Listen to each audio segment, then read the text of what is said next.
All right, go ahead. This is Burt and Grad, and I'm interviewing Peter Cunningham, who's being videotaped at the Computer History Museum in Mountain View, California, on February the 7th, 2014. I'm in Sanibel, Florida, and I'm interviewing Peter on a telephone connection. This interview is part of the oral history project of the Software Industry Special Interest Group, which is affiliated with the Computer History Museum. Peter, thanks for joining us today. You're very welcome, Burt.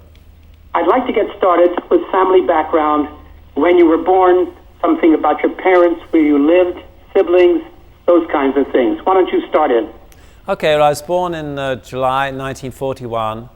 My mother was evacuated from London because of the Blitz, and she went to her mother's home in South Wales. My grandfather was a miner, died of lung disease fairly young. Also played rugby for Wales, as a matter of fact.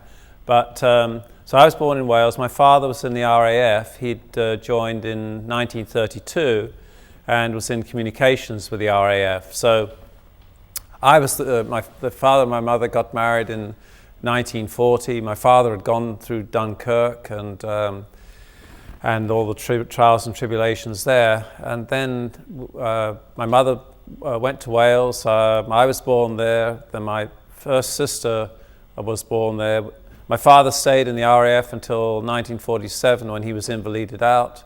Meantime, he would come home occasionally and another child would be born. So I had 3 siblings, of which I was the eldest.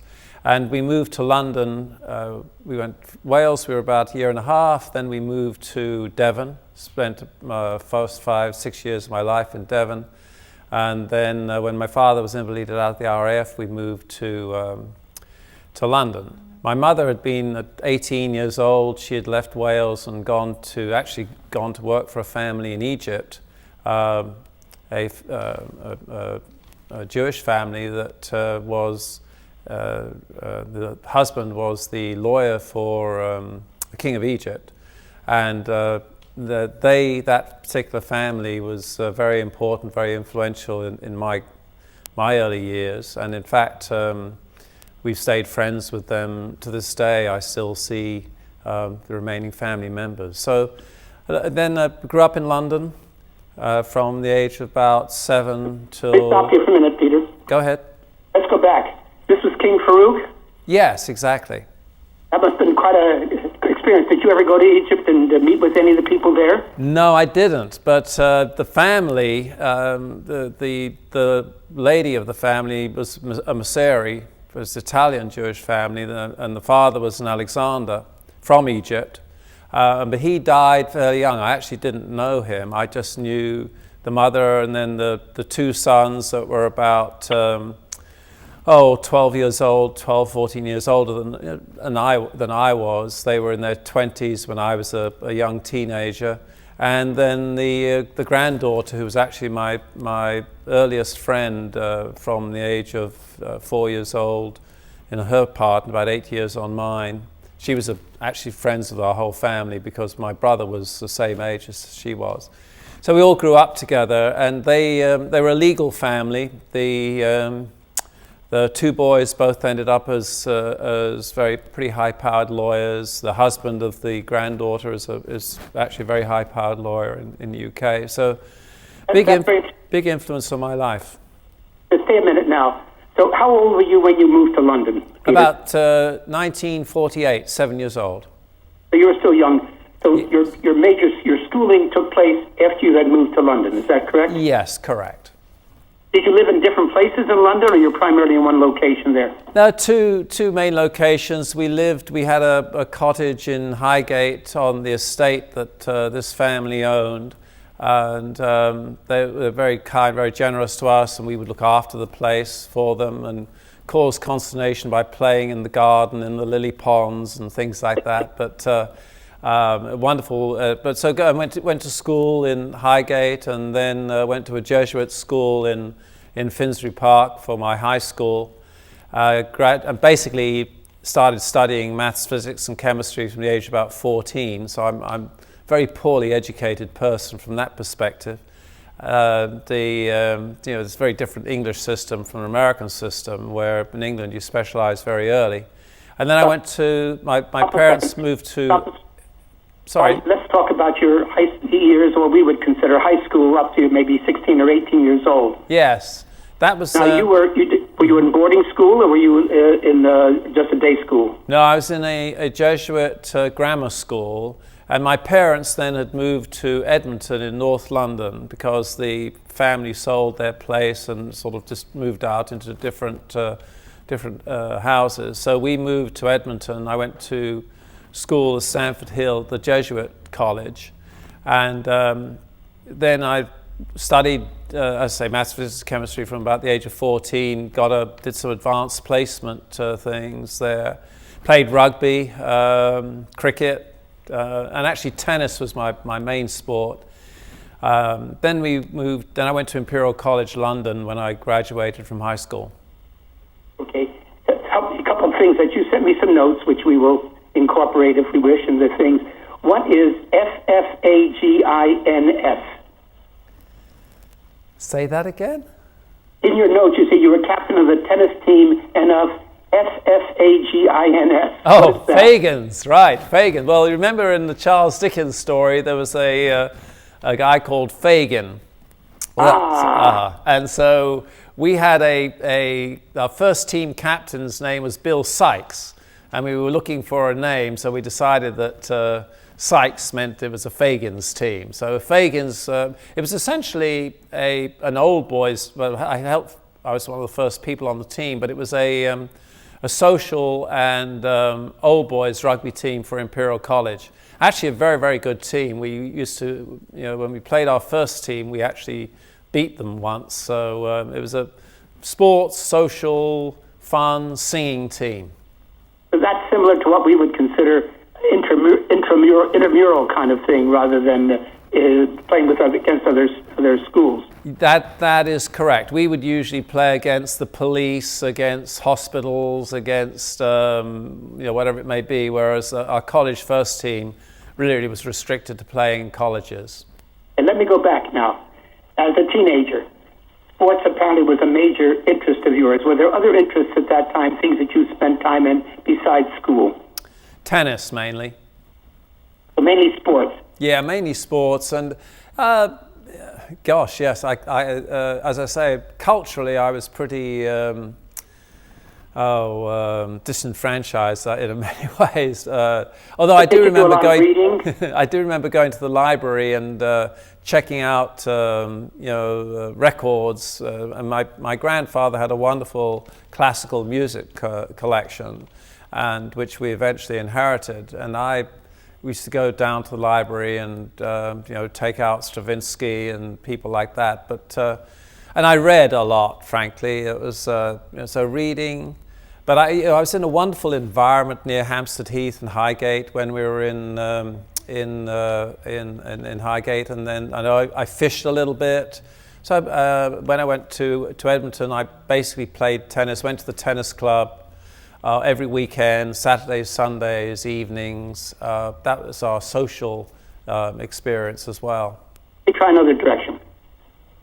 Did you do anything technological? Did you take apart radios, put things together? Did you have those kinds of interests at all during your high school days? No, nothing like that.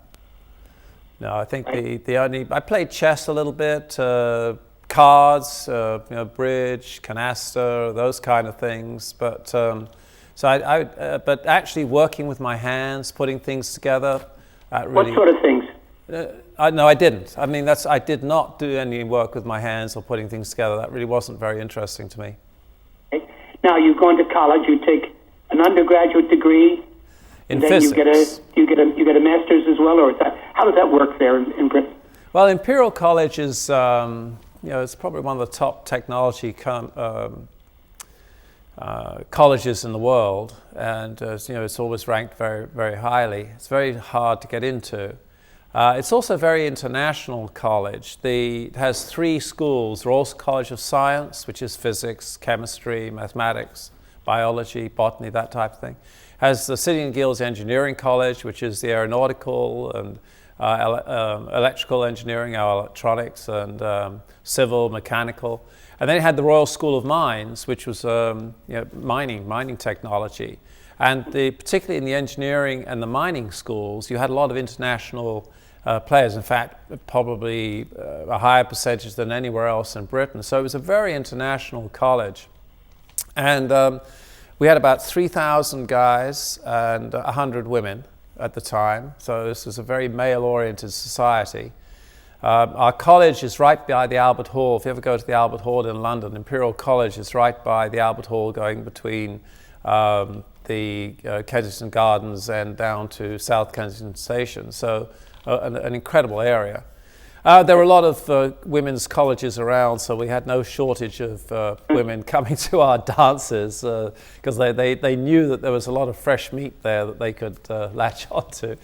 But at college was a very interesting experience for me. I was pretty smart, but I quickly realized that physics was not going to be a long-term prospect for me, because I roomed next to a guy who got a first-class honors degree in physics, and he was smarter than I was.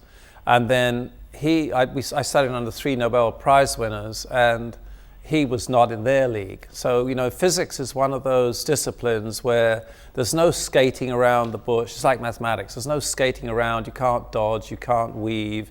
You fundamentally can either do it or you can't. And but it was a great discipline, because the thing about physics is you have a hypothesis, then you test the hypothesis, you measure the results, and you see what's happened to your hypothesis. And, Peter, let me interrupt a second now. It's interesting, because I had exactly the same experience at going to Rensselaer, the United States.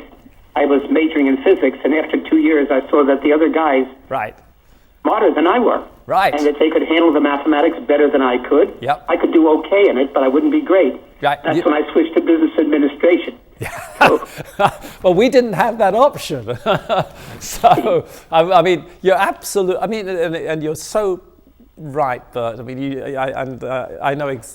We obviously know exactly where we were, and actually, it was a good thing, because there were other people that really felt that if they just worked harder at it, they would get there, and of course they couldn't. So I actually graduated in social studies. What does social studies mean there? Well, I ended up as the vice president of the college union, which is a social, you have to go to the dinners and drink beer and sing and make sure the entertainment is done properly and that people are kept happy. And then I ran my college, the Royal College of Science tennis team. I was captain of this rugby team. So your degree was not in social sciences? No. Okay. It was in practical social matters. That's what you ended up spending your time doing. Well, it was interesting in another way, in that that's really where I learned how to get on with people. Though sometimes I didn't get on all that well with them, but generally speaking, you had to make speeches. You had to be part of the community, and I got elected to the College Honor Society, and which was sort of something you wouldn't understand it so much here in America, but in the UK, if you get elected to that particular society, it's a little mark that you put in people know that if you're in that group, you're essentially one of the leaders of the college. Let me ask you a question on economics. Your family economics, and you're growing up. Did you consider yourself? You were living for a while, obviously, in the estate of people who had considerable money, from what I gathered from what you said. Correct. But your father had been in the RAF. I gather that would have not been a ton of money being in the RAF. Exactly right. He didn't. You must have grown up in essentially what I would consider, say as I did, in a middle class environment. Is that what you felt or not? No, I would say we were working class, in the sense that my father had very little money. I mean, he was qualified. But he was working for Cable and Wireless, which is like a semi-government organization. He didn't make much money. My mother had 4 children to look after, and 5, as one died quite young. So, and at that, she basically didn't work. So we had very little money indeed. I mean, my father. So that's at least my question then, yeah. Peter. So how did they afford to send you to the Royal College of Science at Imperial? Well, because I had a state scholarship. Ah. And the scholarship essentially paid for all my tuition and paid me a certain amount of money for board and lodging. But from the age of 14, I always worked during the summers and the winter vacations. I worked in, Lions tea houses, as a waiter, behind the counter making tea. I worked in Selfridges, I worked in Ryman's, I worked in, I worked every vacation, because generally I'd end up each term in debt. And I still have a bank account which I opened at National Provincial in 1960. I still have a bank account there, and at the end of every term I would be in debt. So I learned early to work, and to work with people. The jobs I had were primarily customer facing. So you learned pretty quickly what you had to do to be of service to people. Hey, with that, perhaps one thing I was going to ask you about, what did you do to earn money? Now, did you continue doing that while you were in college? Yeah, absolutely. Oh, absolutely. I mean, it was imperative. Were any of those jobs of a technical or technically challenging nature? No. The only job I did that was technically challenging was when I was accepted at Imperial College. I was accepted at a bunch of other colleges, but Imperial College was really where I wanted to go because of its reputation. And at that time, I thought I thought I could be a physicist, but I learned I couldn't when I went to college. And that was in London. So basically, they gave me an entry 1 year later after I graduated from grammar school, from high school. So the year in between, I worked for the British Non-Ferrous Metals Research Association in the labs. And I actually worked in a thorium and uranium lab where we were looking at the characteristics of thorium and uranium cermets, which is where you mix thorium and uranium so that you can put them into bars or coatings or whatever it may be. And so that was the only technical work that I really did. Was that a full year or just a few months? A full year. Did you enjoy it?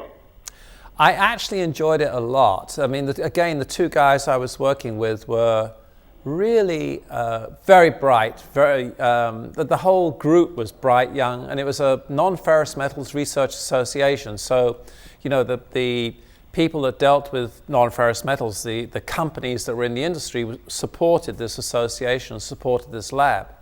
And the uranium, thorium stuff was really, you worked in sealed compartments with gloves, and you'd make a cermet, you'd slice it, you'd polish it, you'd photograph it, you'd look at study under a microscope how it was, and then you'd measure its resistance. So you had to put it in tensionometers, which would tension the material to the breaking point, so you measure the breaking point and how it changed. So actually, I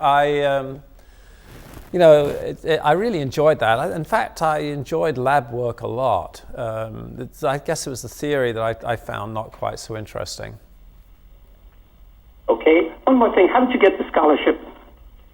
Just because I had very good marks at A level. So, and it was means tested, basically. If your family couldn't afford to send you to college, but you got accepted at a college like Imperial, and you had achieved certain placement scores, then you applied for a state scholarship and it would be awarded. And it was means tested, so depending on the level of income of your parents would be how much money you got. Okay, so that explains that part.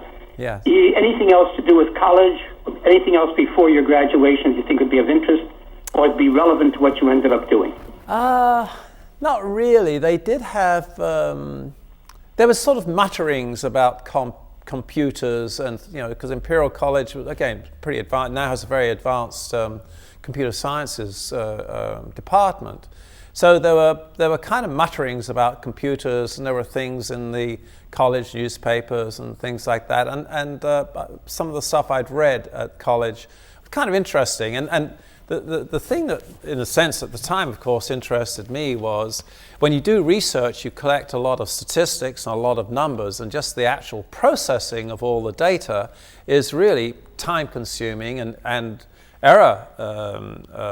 There's a lot of error potential in it. So the concept of an electronic system that would process the data and allow you to do your analysis more easily was something that sort of had gone through my mind. And let me stop you now. I beg your pardon? I'll go back in a second. But 1964, yeah, computers were in fairly wide use in most advanced, most high-level colleges in the United States, certainly, and I expect also in England. Did you use computers at all? No. During any of your stuff in college? No.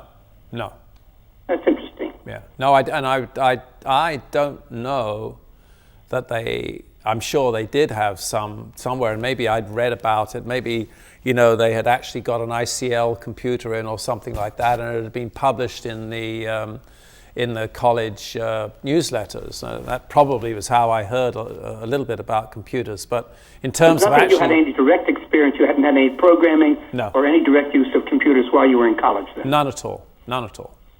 Fine. I really Anything didn't. else before I close off that part to do with family background, education, and activities up to the end of your college? Right. You covered it pretty well. Okay. No, I have sort of a blocks of time for each of these areas, so I'll push you somewhere and we'll extend someplace else. Got it. Okay, the next topic, the next area, you had a series of jobs starting in 64 to 74. Yeah. Some in England and some in the United States. And I'd like to sort of just go through each of them briefly, tell me about what you did in those jobs, what was interesting, what wasn't. Let's start. You joined ICT as a trainee. I did, yeah. Why? Basically, because when I left college, I needed to get a job fast because, again, I was pretty broke. I always remember when I got the news that I'd passed and got my degree, I said I was going to drink a pint of beer in every bar between South Kensington and Fulham where I lived.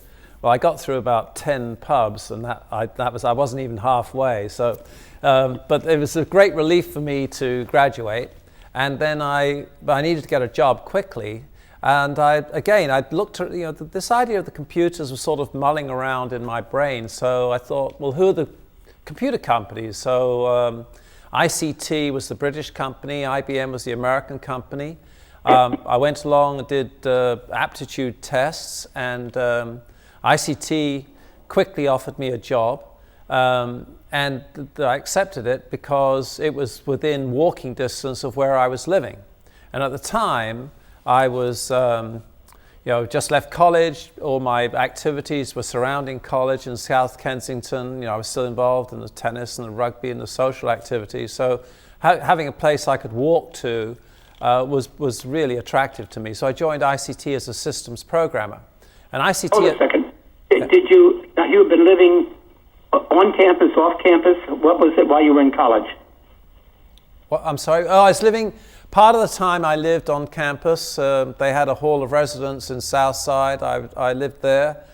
I was actually the first person to be thrown out because it was a brand new building, and we had some parties that the neighbors didn't like, and they ejected me. But fortunately, the warden said there's another room in the same place that you can move into, so that they could tell the residents that they'd ejected me, and then they still allowed me to stay in college, which was really good. I had certain connections in the college that were very helpful to me.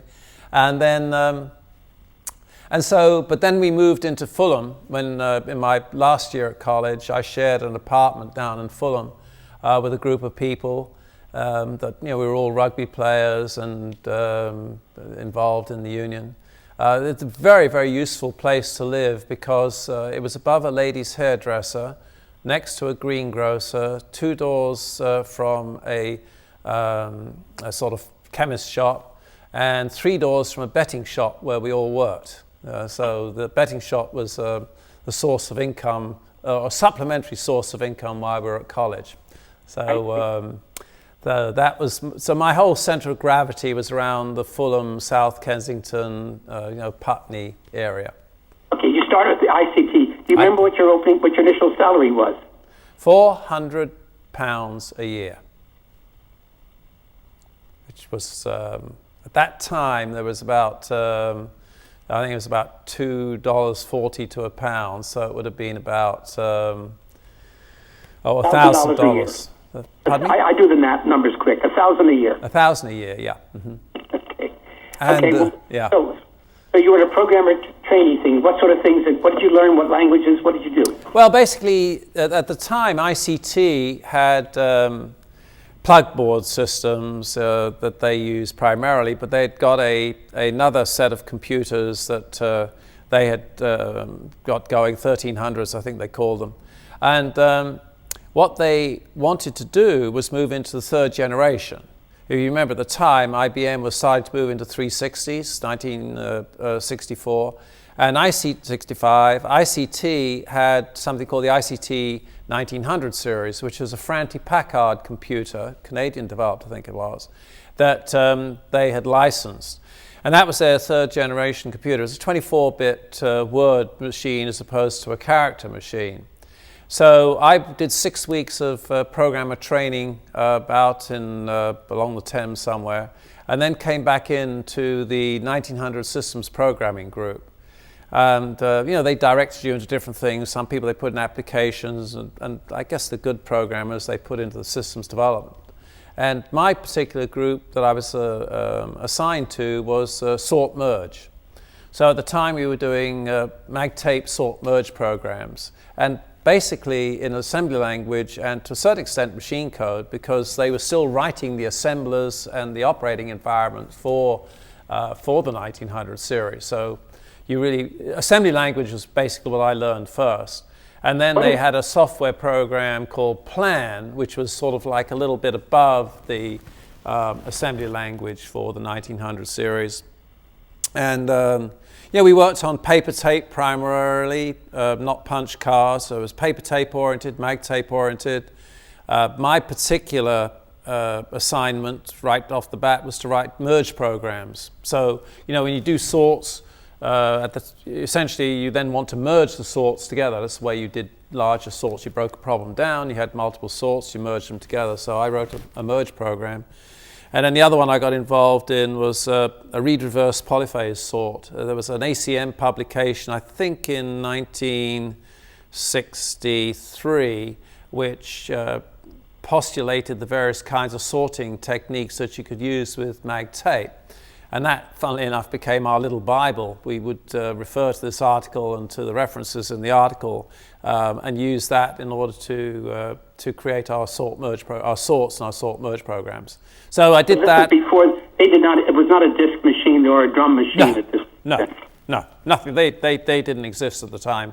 We were just. I mean, mag tape was pretty good. And they existed in the United States. They didn't exist there. ICT was. Most of the other countries are a little behind the United States, I think, on the use of some of these technologies. Okay, so you're there about a year or so. Why did you leave? Basically, because being a systems programmer is like being in a laboratory. And so although I enjoyed it, it was pretty obvious that the money wasn't in being in the backroom systems programming. And also the fun wasn't there. I mean, it was, remember, 1964, 65, 66, computers were just getting installed in lots of places. And so they were being applied to new applications, payroll, accounting, inventory control, manufacturing. I mean, all those things were really just starting. And to me, I thought what the fun would be is to apply this stuff rather than just to sort of sit in the back room and write this code. And of course, remember the other thing at the time is testing time was often 2 o'clock in the morning, 3 o'clock, weekends. It was pretty when you could beg, borrow, or steal time on the computer was really critical. So that would affect your social life too. You hit the nail on the head.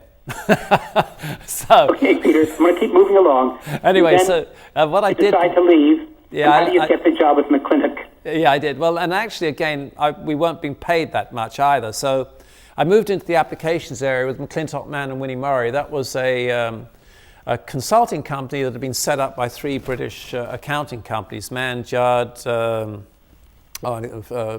Whitney something and Murray, two of them Scottish. And basically, they set up this company in the South Bank in London, and I just joined. They were primarily IBM oriented, and these were 1401, 1440 stuff.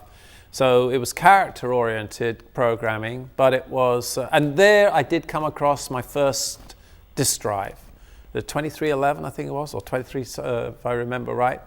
You had these sectors, and I think my major contribution was writing a date program in one sector of this disk, which meant you had to reuse coding, memory, and so you essentially the code had to eat itself in order to meet the requirement. And we did a lot with some very interesting work for shipping conferences, Australia, North America shipping conferences, shipping lines. It was a lot of fun, very enjoyable. But I'd also got married by then, and we had a baby on the way. We were living in downtown South Kensington, Abingdon Road, just across from Beaver's. You probably wouldn't remember, but 1967 in London was Carnaby Street, the Beatles, the Rolling Stones, Beaver's, all that. Mini skirts, up to the top of their thighs. I mean, it was an incredible time. But my wife and I she was working, and we realized that if she left, which you did in those days, women left and stayed at home to look after children in England. If she left, that we wouldn't have enough money to stay living downtown. So both of us wanted to travel. My parents had both traveled. Pat wanted to travel. So American companies were over there interviewing for jobs for people, programs. If you could spell programmer, the American companies were hiring you and bringing you over to the United States, because in 1966 and 67, the computer industry was exploding, and there just weren't enough programmers around. So I went for some interviews and got offered a job, first of all in Xerox in Rochester. But Xerox then had one of its, every now and again Xerox would have a turn down. Had its turn down, sort of cancelled the hiring of the British programmers. But I got another job with a company called CEIR, who were based in Washington, D.C. So so that's why I left. I'd funnily enough started a company by myself. I already knew that I was going to work for myself sometime. And we'd gone out and bought a Selectric typewriter so my wife could type in the evenings. And I'd formed a company called CAP, Computer Analysts and Programmers. And I'd started writing off to ICT 1900 installations to say, I can program an ICT 1900, I can do this kind of stuff, things for you, would you be interested? But then the choice became, should we continue doing that, or when we got this job in America, should we actually come to America? And we decided to come to America. Okay, now, so CEIR, incidentally, I did some work when I was with IBM with them when they were going out of business. We negotiated to have them, they owed us a lot of money. Yeah, and they did. They ended up building a linear programming program for us on the 704 or 7040 or 7090 or something like that. I think it had been the 7090, and I knew the guy who probably did it. Orchard Hayes. No, not Orchard Hayes. There was another guy. He had an Hirschberg, or I'd get his name, but he worked with Orchard Hayes. Yeah. Yeah, because there was a whole complicated because Orchard Hayes left them, and he was required to finish the project for us before we let them off the hook. Yeah, that was Herbie Robinson was the president and chairman. He was a Brit that had worked in Washington during the Second World War, and then started. CEIR stood for the Corporation for Economic and Industrial Research, and originally was an economic a research organization, and then they sort of gradually went into the computer business. But they had 7090s, 1401s, 1440s. The problem is that they bought a bunch of what I think IBM was calling the stretch machines. They did, that's right. To do the linear programming, right. They couldn't pay for them. No. One question on that. Do you remember what your starting salary was at CEIR? $8,000. Wow. But that was Washington, a little bit more expensive, I think, than where you had been before, huh?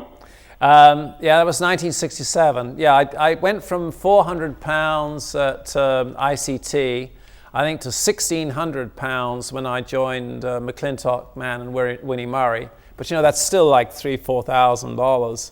And when they offered me, I'm sorry, I misspoke. It was $8,500. So when they offered me this job at $8,500, it's like, good God, Pat, we're going to be rich.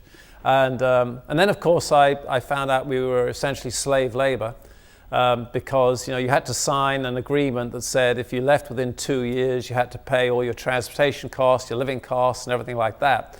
Actually, I think totally illegal, but you know, fundamentally, under it must have cost them, I don't know, a couple of $1,000s to move us over to the States, but there was no way we could have afforded that. But anyway, we're totally happy with the move. CEIR was a really fun place to work. Herzenberg, oh God, I'll get his name soon, the linear programming guy. Originally, and it was my introduction to America, I thought when I came to America that New York was the capital, and I had no idea that Washington was the capital. We landed in Dulles Airport. I think we were one of the first planes to land in Dulles Airport. CEIR at the time was in Arlington, Virginia. They were just about to move to River Road. They put us up for 2 weeks in a catered hotel place with furnishings and everything. And I had to take a bus from the apartment complex to Jefferson Davis Highway where CEIR was. And I'll never forget the first day I got onto this bus with this big black bus driver. And I said, he said something, and I said, I want to go to 1500 Jefferson Davis Highway. And he went, wah, wah, wah, wah, wah, wah, wah, wah, wah, wah, wah. And I said, excuse me, I'd like to go to 1500 Jefferson Davis Highway. And he went, wah, wah, wah, wah, wah, wah, wah, wah. And we both started laughing. He said, where do you want to go? And I said, 1500 Jefferson Davis Highway. And he said, you sit there.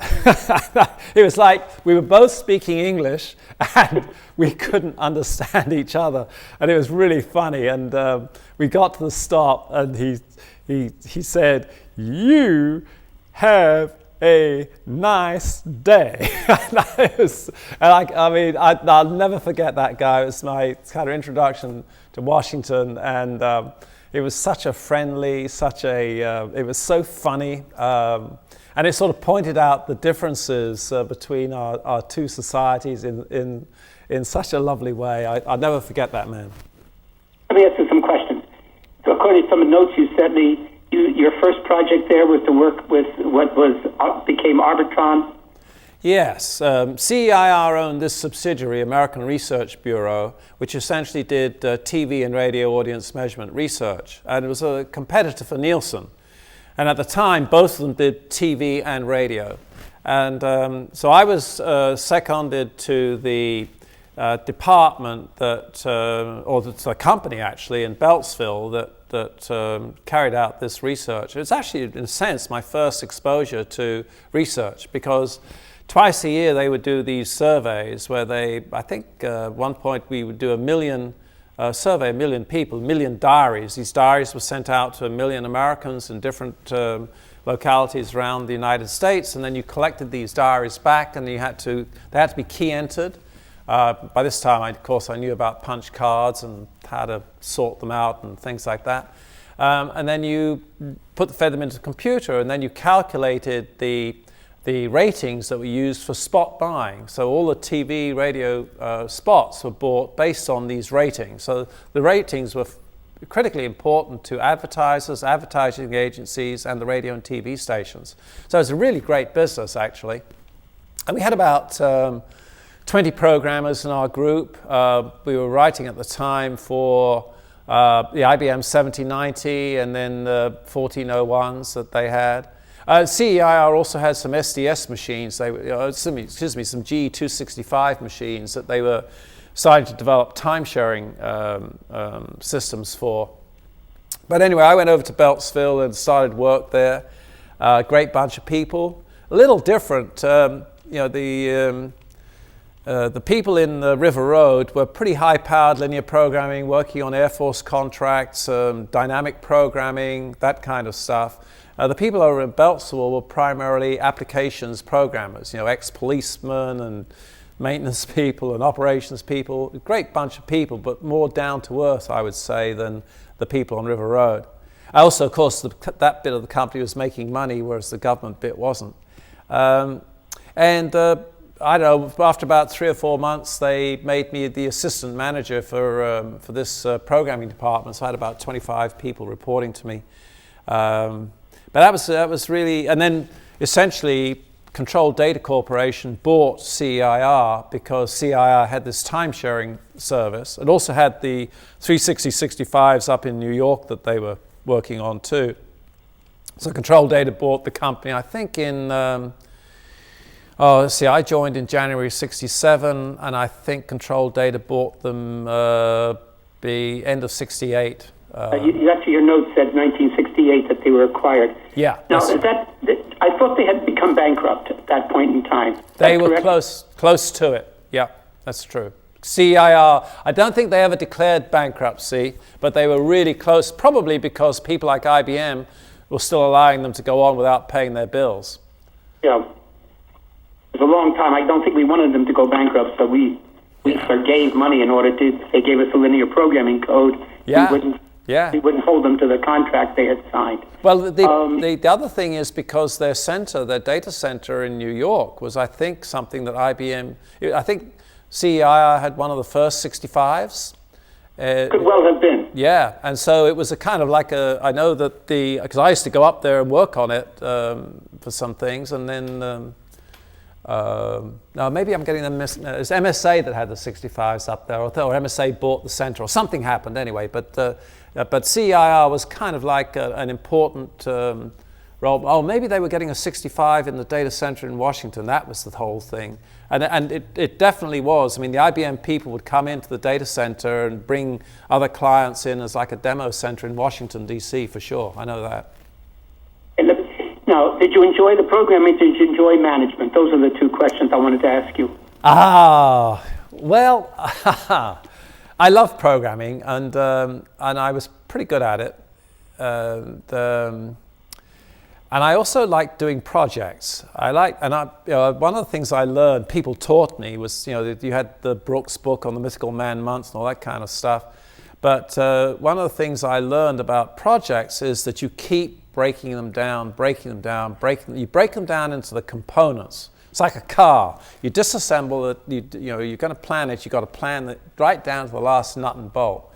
And so many people at the time did not do that. They would. Spaghetti code, they would start programming, and then the whole thing would kind of fall apart. And I thought that was totally wrong. And so in my projects, it always took longer to get started, but then then I'd say, okay, this is when it's going to be, this is how long it's going to take, and basically it would come in then and be successful. So my management from a technical viewpoint was, excuse me a second. I'd say from looking at project scheduling, project management, that kind of thing, LOE, estimation, that kind of stuff, my stuff was really good. The place that I fell down dramatically, and I think probably for the whole of my career I've done, is in dealing with people. One of the reasons I knew I had a problem when a guy I brought over from England, because apparently they liked what I did, so they said, do you know anybody else that you can bring over from England? So I did know a few people, and I brought over this one guy, Paul Ricker, and he was 18 years old when I first knew him, didn't go to college, brilliant programmer, and East End boy, and he came over, he must have been, I think, 20 then when he came over, 19 or 20. His wife was like 19. His wife, my wife were great friends. They both wore mini skirts in the food stores and got told that they were very sluttish by Americans that didn't appreciate miniskirts at the time. Anyway, so I brought him over, and he came into and he was working for me. He came into my office one day and he said, Pete, do you know what's going on? And I said, yeah, of course I know what's going on. You know, this project is on time. This project's getting behind a little bit. And, you know, I know we've got a real problem over there, but I think we can solve it. He said, no. He said, do you know what's going on with the people? I said, well, what do you mean? He said, well, do you know that Fred's got a drinking problem? That Jane over there is having an affair with so-and-so, and that's causing a lot of problems because they're not. And he laid out this whole department in terms of the people and the relationships. And it was like completely foreign country to me. It was beyond my comprehension. And because Paul had this wonderful way of talking to somebody, say, hey, yeah, come on, Burt, you know, hey, what's going on? Hey, have a drink. Tell you what's happening. And everybody would unload to him what their issues and their problems and stuff like that. And he ended up being one of the biggest data processing managers in the world. Worked for the Australian Alan Bond, and he ran an airline computer center after a while. I mean, he was, and then he went into, but the difference in skill, my skill was very technical in management. His skill was very people. What was his name? Go ahead. What was his name, Peter? Paul Ricker. Paul? Ricker, R-I-C-K-E-R. Thank you. And sometimes when we come up with names of things, and have to spell them because otherwise the transcriber will have no clue on that, okay? Yeah, and I'm just getting a little bit forced. Hold on a second. Take a drink. Water. Yeah, okay, good. Yeah, no, it was, Paul was an eye-opener. And so I realized I had a problem. So I went to a course, an evening course on communication. Not telecommunication, but actually on communication. And it was taught by a woman who was American, but she'd got a PhD at Oxford University in communications. So she was giving this class about group work and working together and things like that. And I went up to her afterwards and I said, whatever her name was, Jane. I said, do you mind if I ask you a question? I have this problem. She said, what's the problem? I said, everybody's scared of me. And I said, look, I'm 20, at the time I'm 27 years old, right? Yeah. Everybody who works for me, except for this one guy, was, I think there was another girl or two girls, but everybody else in this 25 programmer department was older than I was. You know, they were in their 30s, 40s, 50s, some of them. And Paul had told me, he said, they're all scared of you. And I said, why are they scared of me? I mean, and I have a problem communicating. People get upset when I talk to them. But I'm pretty good at what I do. I get stuff done, but it's certainly, and I get on well with people. They ask me to go skiing and drinking in the bar and stuff like that. So I don't have a problem. But when it gets to dealing with the project scheduling and problems in how projects are going, I have a problem. And she said, I know exactly what the answer to that is. She said, look, in America, when you're a child, you're taught to be demonstrative. Be a river, be a stream, be a tree. In England, you're taught to not show your feelings. So when somebody comes in to you and they say, hi, Pete, and they're looking at this project, and they'll say, we got a problem. And you'll have a stony face and you'll say, tell me about the problem. What's the nature of the problem? Well, it's not too big a problem, they'll say. Don't worry. Just give me the facts. She said, what you're interested in is the facts and the data, and you keep a very cold, very analytical attitude. An American manager doesn't do that. The American manager will say, oh, well, it can't be too bad. Tell me what's the matter. Show me what the problem is here. They'll be a much more accommodating and a much more empathetic person. At the end of the interview, they may fire the person, but the person will walk out of there feeling, oh, well, I deserved it or whatever. Personal work out of your interview feeling, God, I couldn't, I'm going to get fired. They all would think they're going to get fired tomorrow. So it's a real interesting cultural difference. And I have to say, over the years, I've tried to work on it, but it's still true. If somebody says, as they say, the first thing is, give me the data, and I guess it goes back to the physics, the analytical, testing the hypothesis thing. And so as a personal, the personal management characteristics, the emotional intelligent characteristics in my management, I think have always been lacking. Which is interesting, Peter. You describe a lot of my own personal characteristics as a manager when I was about your age or maybe a little younger at GE and later at IBM. So I can really appreciate what you're saying. So it's not totally because of the English American. It has to do with the way you think about things. Yes. You think about them in a totally analytic way. You're objective, and you say, okay, here's the problem, how do I solve it? Not here's the person, how do I work with them? I think it's an interesting insight that you're giving in that. Let me ask you a question, and we have to move ahead.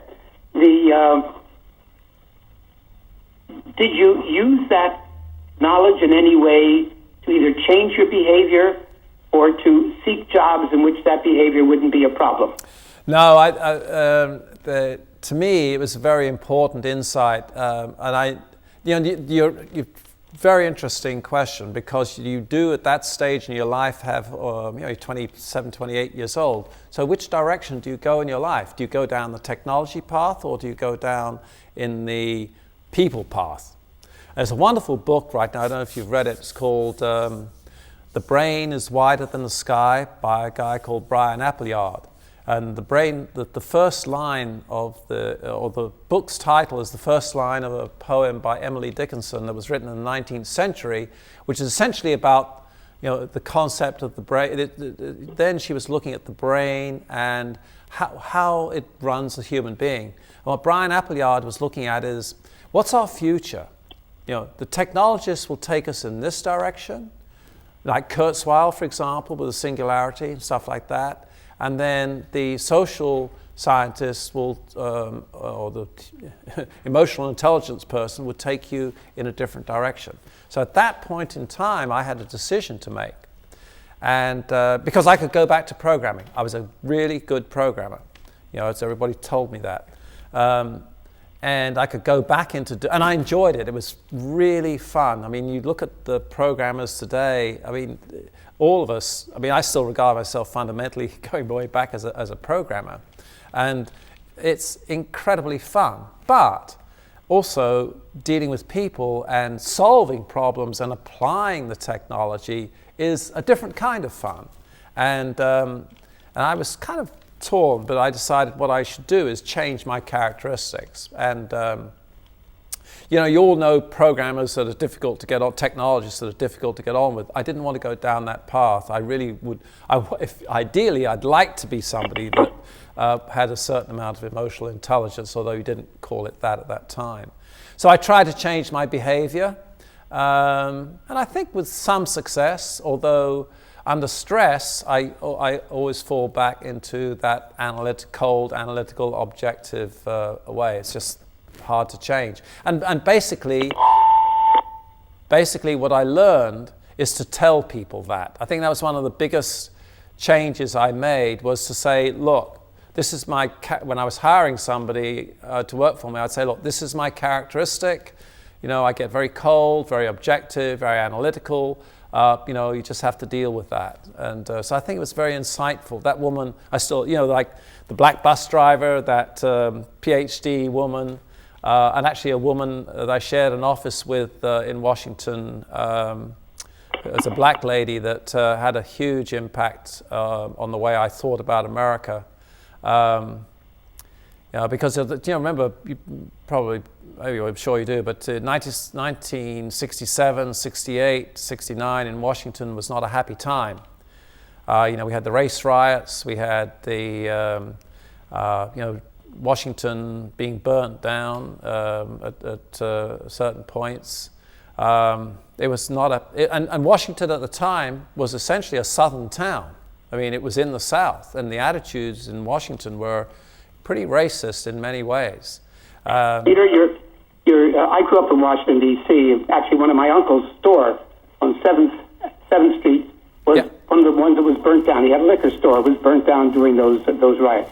We're going to have to move ahead. This is a fascinating direction, and I'll be interested as we talk later on about how your management style changed and how whether you were able to relate differently. Yeah. I want to go very quickly through the next four. You left CDC because you felt that really wasn't the place that was focused on software. Is that a fair statement? Yes, and also they were beginning to get into it, but the fundamental reason I left CDC was I had a bunch of people that were being paid a lot more than I was, even though I was managing them. And I went in to see the person. I said, hey, listen, I should be, I found out because I'm the manager, so I found out what people are being paid. And I'm being paid a lot less than the people that are working for me. This isn't right. They said, no, you've only had this many years experience and, therefore this is your pay grade. I said, well, excuse me, screw that. I'm out of here. So MSA, Management Science America, was hiring in Washington at the time, making a big play of what was going on.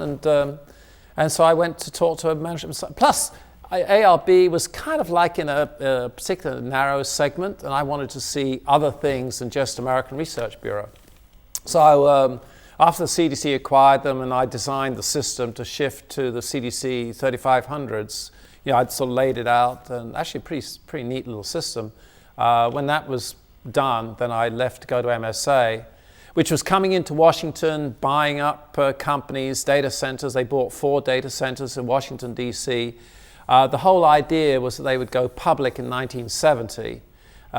So this is an Atlanta-based company. Turned out that the market crashed in 1970. They didn't go public, and essentially they went bankrupt. And that's when they got out of data centers, professional services, and under not Bill Botts, but the guy that came after Bill, they shifted just into software products. And they came into our office in Washington and said, you got a choice. You can stay with us. When we go bankrupt, then you take your chances like anybody else. You can go join another company, or you can form your own company. It's your choice. Bill Botts, the president, said. Well, we were all young, never run a company before. So we said, well, the 3 of us were the managers, Bill Goodhue, Tom Shuford, myself, said, well, let's see if we can find a company we can go with. And we found a company. They came to us, actually, out of Los Angeles. It wasn't called Infonet, it was called something else, but Computer Sciences Corporation was setting up a nationwide time-sharing system that became Infonet on UNIVAC 1108s. And this other company had got financial backing to set up a similar network on UNIVAC 1108s and hired some computer sciences people. So anyway, so we took our office in June of 69 or 70, I can't remember which year it was, and we joined that company. And then 3 months later, our paychecks and expense checks were all bouncing. Well, if you're 27, 28, 29 years old, we're all pretty young people at the MSA group, and your paychecks start bouncing, it means your rent checks bounce, your everything else bounces. So anyway, cut a long story short, the 3 managers, Bill, myself, Tom, went to our clients, and I actually had the biggest clients, and we said, look, give us a check for all the work that's done as of today, and then we'll be able to continue working for you, because we're going to leave this company, and we're going to form our own company. But the old company has got the contract, so we can't do anything about that, but we suggest you cancel your contracts, pay us to date, and then we'll start tomorrow working for you from our own company. So anyway, we each of us collected the checks, took it back into Washington. I got on a plane that afternoon, flew to, that morning actually, flew to Los Angeles, got off, went to this office of this company and said, here are the checks, they're your checks, but you've got to give us a cashier's check for this amount of money to cover our payroll and expenses, and we're out of here. And they the chief financial officer hummed and hawed and everything. This is where I learned the importance of cash, by the way. But I had my checks, and I wasn't going to give them to him until I got the cashier's check. So I got the cashier's check, jumped on the plane, the red eye, got back to Washington, went into the office. Everybody was there. We deposited the cashier's check. Everybody got paid. I went home to bed, and then that's where we formed J.W. Goodhue and Associates, and that was a programming company. We had about 25 people, a bunch of quite good contracts, a lot of them non-government contracts. In the manufacturing space, that's where I was working at the time, in doing manufacturing applications for apparel manufacturers, and primarily in Pennsylvania, actually. Then 3 months later, the only name we could choose immediately that we knew wasn't taken was J.W. Goodhue, who was our first president. But he was from Atlanta, and 3 months later he said, "Pete, you're going to be president because I'm going back to Atlanta." So here I am in 1970, so I'm 29 years old, and all of a sudden I'm president of a 25-person software development company, never having had any training for management or sales or anything like that, and that was pretty interesting. But we did quite well. I mean, we got involved and we developed the model Medicaid management information system. We did some work for the Red Cross. We developed the Airline Pilots Association, dues, subscription products, and everything else, and then the manufacturing systems up in Pennsylvania.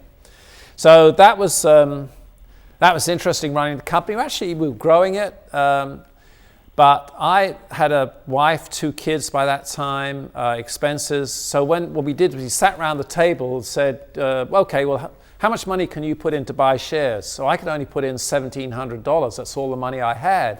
Whereas a couple of the guys that were younger than I, not younger, a bit older, but they had more money. So 2 of them ended up with $4,000 worth of shares each. And so I was a minority shareholder, even though I was the president. And about a year and a bit later, when I was on vacation, they had a palace revolution, and the 2 guys with 40% of or 44,000 shares each, whatever the number was, decided that they were going to kick me out and take over running the company. So they did. So I sold my shares back to the company and became an independent consultant. And Stop a minute. Go ahead. Why did they kick you out?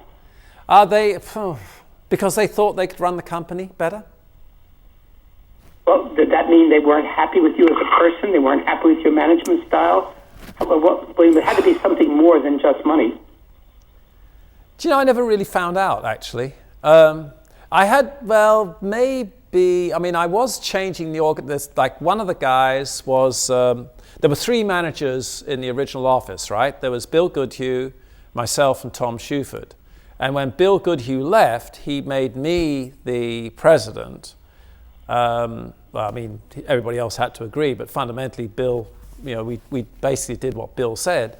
And that was over Tom Shuford, who was a bit older than I was, had been at MSA a lot longer, had a much tighter kind of relationship, if you will. And I think Tom always felt that, a little bit put out by the fact that I was president and not him. So, and then I'd started to, he hadn't been that successful selling, and in that sort of environment, you got to sell. And I'd hired a couple of people at his level. So I was president, and he was the vice president. Initially, he was the only vice president, and I hired, I think, another 1 or 2 people to come in as vice presidents, and I think he sort of saw his power gradually slip. I don't know. I think he saw his power slipping away. And I basically, I didn't actually, again, back to the emotional thing, I didn't sort of sit down and say, "Hey, Tom, look, you're absolutely critically important to the company. I really value what you're doing." And I just didn't do that. And so I think he saw, and then he had this other guy who was a more junior guy that, he was good friends with. So I think it was really that. I actually have never really thought about it, but I think that's what happened. Let's move ahead. Why you decide to leave Washington and go out to San Francisco? Why? Well, when we came to the United States, our idea was we'll spend 3 to 5 years on the East Coast, then we go spend 3 to 5 years on the West Coast, and then maybe we'll go to South America or Australia or something, or the Near East or something like that, because we both wanted to travel. And I got involved when I left Goodhue. I got involved in some interesting projects. I helped run a presidential commission. Lyndon Johnson had set up a commission on marijuana and it's called Presidential Commission on Marijuana and Drug Abuse. And there was a congressman called Flood from Pennsylvania who was the guy who was the prime congressional interface with this commission. He ended up in jail, actually. Anyway, I got introduced to him and to Steve, his aide, because they'd had a budget of $3 million, they'd spent $2 million, they got nowhere. And they said, through a woman at Allegheny who ran the Allegheny Airlines data processing, she said, Pete, maybe you can go and help them, because the one thing she knew I could do is run projects. So yeah, I went to talk to Flood, and he said, look, and his assistant said, well, here's the problem. And Flood was the chairman of the House SSA, Social Services, Health and Social Services Administration, and he was vice chairman of the Congressional Federal or Defense Committee. So anyway, he was a very powerful congressman. Biggest, his office was as big as the room I'm in now, in the Congressional Office Building. Anyway, so I said, sure, I think I can help you. And I'd been involved in the development of the Model Medicaid Management Information System, which SSA had developed or HSA, whatever it was called at the time, with the idea, and Medicaid is a state-federal program where you share, unlike Medicare, which is a federal program. So the government, essentially, federal government, couldn't say to all the states, you've got to use this program. They developed the model, and then the idea was you had to go around and tell each state what the model did and show how they should use it and why it would cut down on fraud, give you better results and things like that. So I knew something about the whole medical area, and I knew people that had done research in it. So I said, sure, I'll give you a hand. And anyway, so I got a couple of the guys that had been at MSA and who knew the healthcare business, and really got them to come in. And we actually, I didn't do much. They actually completed the study. It got reviewed by the 13 great and good. And the conclusion of the study was, the recommendation of the study was that marijuana should be decriminalized. Right? So, however, Lyndon Johnson had left office, and the next president was not very enamored of the prospect of decriminalizing marijuana. But all the tobacco companies already had, Acapulco Gold, all those trademarks were already registered. It was very interesting. Anyway, so I got involved in that. I worked for the Federal Trade Commission, the Bureau of Competition, putting in a time-sharing system. So I did some really pretty interesting projects, but my wife and I were looking at buying a house. We could finally afford to look at buying a house. We said, do we really want to live here? Do we want our children to be brought up in Washington? And all the problems that Washington had gone through. And we said, no, we think we'd like to try California. So I jumped on a plane and flew out to California. Let's move ahead. Yeah. Let's cover things. Your family at that point, you had been married in 1966 to Pat? Yeah, I got married to Pat, and then in the end of 66, we had a son, Paul, who was born in England. So I arrived in America with $100, a job, a wife, and a baby, 3-month-old baby. And you had 2 more children? One more child after that. We had a daughter, Rachel, who was born in Georgetown Hospital in 1970. Okay. You said 69 on your notes. 69, yeah, sorry. Well, yeah, no, that's right, 69. Paul was born in 66, Rachel was born in 69. Okay. We'll pick up, we're going to have to pick up some time here, but you then go out to San Francisco to look for a job? Yeah. Or to start to do your own programming? What did you have in mind? Oh, basically, I was out of programming by this time. I mean, the stuff I'd been doing was more projects, management, consulting, really, for the Presidential Commission and Federal Trade Commission, things like that. That was really consulting. It wasn't anything to do with programming. But I flew out to San Francisco, and I called some people that I'd met through this company that had gone bankrupt in Los Angeles. I just got on the phone, called, and a guy called Phil Friend said, come down to Quantum Science, and I've got a project. He said, I know you know software. I've got a project in software. So I went down to Palo Alto, and he said, look, there's a company called ComShare. They're thinking of taking a software product that they've built for their XDS systems and selling it. Go and look and see if there's a market for it. So I went and looked for a market for the ComShare and did some research and things like that, and found out that there was a market if they converted it to IBM, which they didn't do, and so it never flew. But fundamentally, that was my first market research project. And so Murray Disman, the guy I worked for, the president there, he offered me, he said, okay, well, we need somebody to come in and run our software and services business because we're primarily a technology consulting, market research and consulting company. And we do have a little software and services group that's run by a guy called David Young. So we'd like somebody to come in and run it. Meanwhile, it turned out I was working for another company right across the street in Welch Road in Palo Alto. They'd tracked me down through Washington because they wanted an evaluation done of the Medi-Cal, which is the California Medicaid system, to see how much money EDS was making out of the Medi-Cal program. I did that project and, of course, found out EDS was making an incredible amount of money out of it. I calculated the total costs that they would have had because of their computer systems, everything else. And then I knew what the payments were to them based on the system that they'd put in. Anyway, so that was an interesting project. And they're kind of similar in a way because there was a research component to that, analyzing the costs and expenses.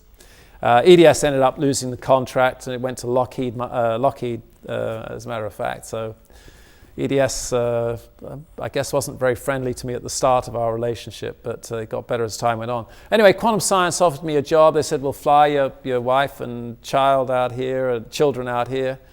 So I called Pat, told her to pack up the house, and she packed up the house, the cars, stuck them on the train and everything, and came on out to California. I started working for Quantum Science.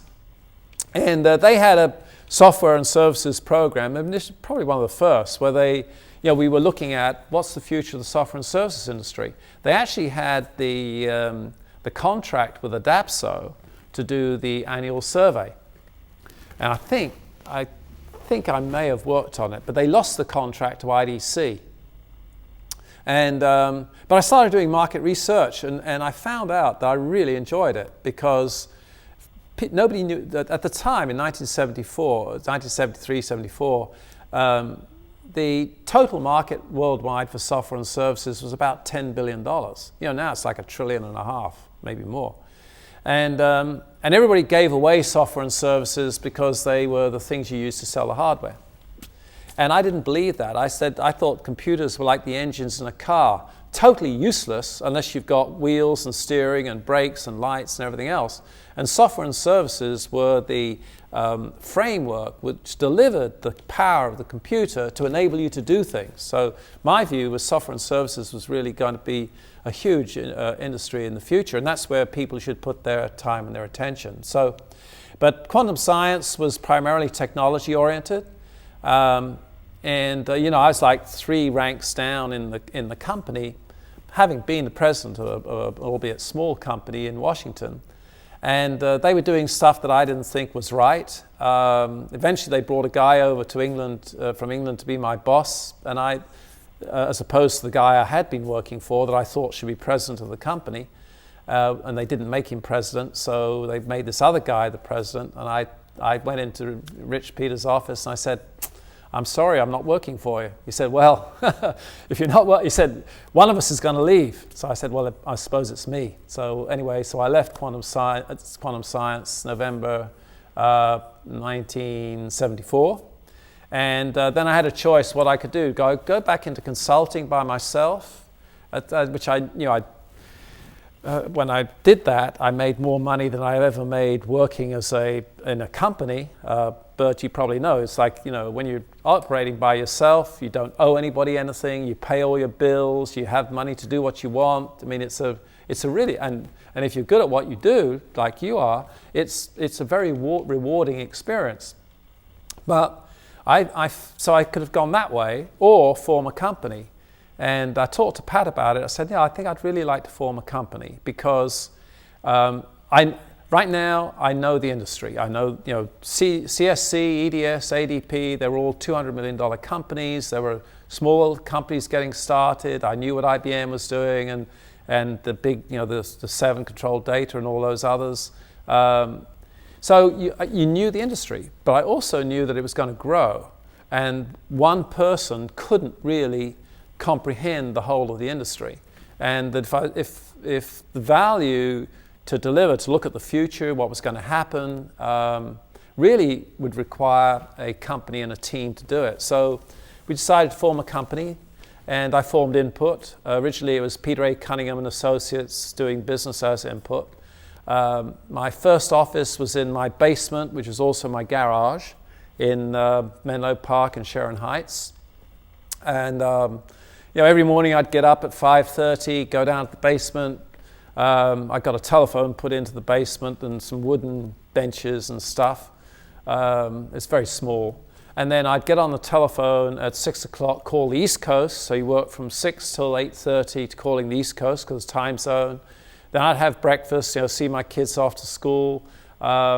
And then from like 9:30 till 11:30, I'd do the Middle West and the West Coast calls. In the afternoon, I'd write up the stuff that I'd done, and Pat would type it up in the evening. And the first year we lived on, I think, $8,000. It was basically credit cards. We did about, for 1975, I think we did $87,000 worth of business. I did my first multi-client study. At the end of 85, I hired my first person, moved into a service office in Welch Road, beginning of 86. About 75 and 76. Yeah, 75, 76, yeah. That was, it was fun. Computer sciences was my first client. I called CSC and said, Gail, I'm operating by myself now. Just wanted you to know. She said, right, I've got a project for you. I said, what's the project? She said, I want the billing rates on these 3 companies for the programmer analyst. $300, that was the price of my first contract. And I should have kept my first check, but I didn't. But anyway, Gail was ended up being a good friend, good client. She was the head of market research for Computer Sciences Corporation.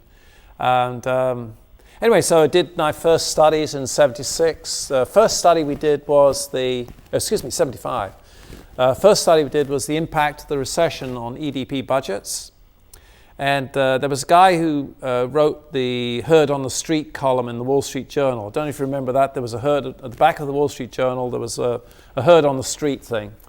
Anyway, I sent this guy a handwritten letter and said, I've done this study and here are some of the results. I thought you might be interested. Anyway, he wrote a whole column on my research, because basically what it showed was the recession in 74 and 75 was really cutting EDP budgets, and that was not what everybody was saying.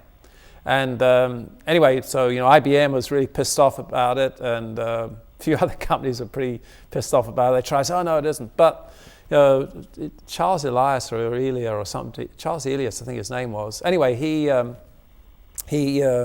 picked it up, and that got me on the map. But that was, so we did, and I also did a multi... Go ahead. Peter, stop a minute. I want to get some background here. Yeah. When you founded Input, did you put any money in it? Did you have any money to put into the company, or did you just simply handling it out of your credit card and stuff like that? No money to put in, credit cards and stuff like that. Hand to mouth. Okay. Did you have any employees you were paying at that point other than yourself? No, just myself and my wife, who was basically unpaid. What did you decide when you set up the company? Yeah. You spent in one of your notes to me that you said there were 3 services. You talked about research, analysis, and opinion. Was that a conscious thing, or did that sort of evolve? No, actually, it was conscious. I felt, and I still feel today, there are a lot of, quote, experts who pontificate about things, who have, especially university professors actually, who have no real data to base it on. Or if they do, it's like a snapshot. And coming from my background in physics and then also with the American Research Bureau, that was absolutely quantitative research. In America, there was no interpretation of the results in ARB. This is the spot. This is the demographics of the people who are watching your TV program or listening to your radio program. You can't argue with it. That's the data. And as long as it was statistically valid, then that was appropriate. So my feeling was you collected, you did research, you did the data, and then you did the analysis.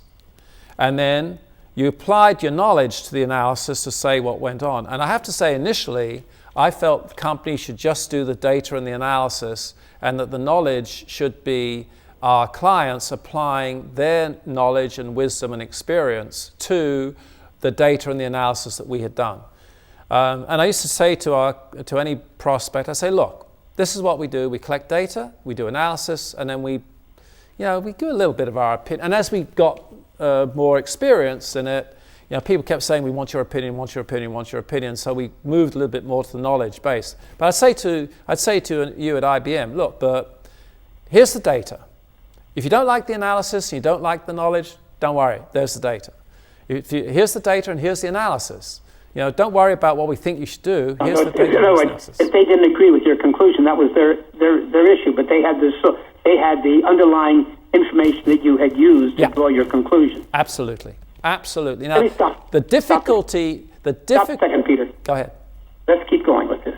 All right. In other words, you're saying that when you started input, right, you clearly had this view that if you did the research and collected the data, and you analyzed it effectively, that would be of value to prospective clients. Yes. You didn't plan to do programming work or anything like that. Is that correct? Absolutely correct. Absolutely. Okay, let's keep going. And now, the only difficulty with it, Burt, actually, is I also felt we should predict the future. The problem with that is, and what I said before is, you can't sample the future, right? When you go out and do the research, people can give you data on what they're doing now exactly. When you ask their opinions on what's going to happen in the future, you run into a whole set of issues because most people, if you ask people at any point in time what's going to happen about this, they give you answers which are conditioned by their current condition, as opposed to what might happen. They can't predict. Remember this: nobody predicted the growth of the cellular phones the way they grew, because battery technology and screen technology did not. Nobody predicted the future of the laptops the way they grew, because the battery technology or the mobile platforms, the battery technology, screen technology, other technology just didn't exist. So these things. What you had to do is sort of look at things that were take what people's data was, and then look at things that were happening outside, the economic conditions, the industry conditions, the technology conditions, and the other things, and then apply that to the data that you had collected. So that was something I think we ended up being very good at, which was let's stop. I want to go back. I want to stay with this period of 1974 to 1980. I have 5 or 6 questions I want to ask you about it, and I'd like to have reasonably brief answers on them if I could. Good. Okay. You founded the company. It was self-financed. At any point in time during those years, did you require outside financing or need to borrow money? Very interesting question. The answer is I wanted to do it all myself, but I really should have got outside financing. We were competing with Gartner started after us, and basically kind of Gideon said, we didn't quite work out the way their business felt at the start, and he actually came and looked at some of the stuff we did, and then he took that and he did it much better. And what Gideon could do, because of his background, he used other people's money to scale the company, and I had no idea how to do that. I should have done it, and I didn't. Okay, so you never actually used outside money. Did you have to borrow money to keep the company going? No, we had a line of credit, which we used a little bit. Fundamentally, to keep the company going, when we got into difficulty, I didn't pay myself. So Pat and I, we would go sometimes 3 or 6 months without taking any money out in the first 2 years. Let's keep going. The revenue model. How did you charge for your services? Well, 2 kinds of business. One was subscription or multi-client, where people paid up front, and the other was custom, where people paid a little bit up front and then paid on completion. Give me some idea of what some of those early contracts might have charged. What were you charging for subscriptions then? Yeah, basically the first multi-client study, I think we charged $1,500 each for the study on the impact of the recession on EDP budgets. We had about, 15 clients, something like that. Then on the remote computing services, or the remote batch study, I think we charged, which I did in partnership with a guy called Bob Field, who's a brilliant guy. I think we charged $3,000 and had about 12, 15 clients. Then we started a subscription service in 1976, which was the MAP program, which was $12,000 a year.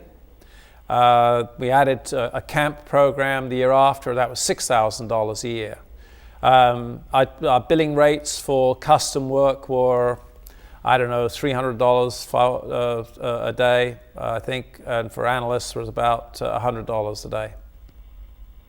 Now, we will later on, I'm going to go back and do tracking of what your revenues were and so forth. Now, I want to move ahead more to the management decisions. How did you market your services? I got on the phone and called people, and then the other thing I would do is get on a plane and travel around, and that's basically which I did for almost the whole of my business life, because my view was you can do business with people on the telephone once you know they know you, but my method of selling. I mean, I remember this. I'd never done it. I'd done some selling, but I'd never been trained in it.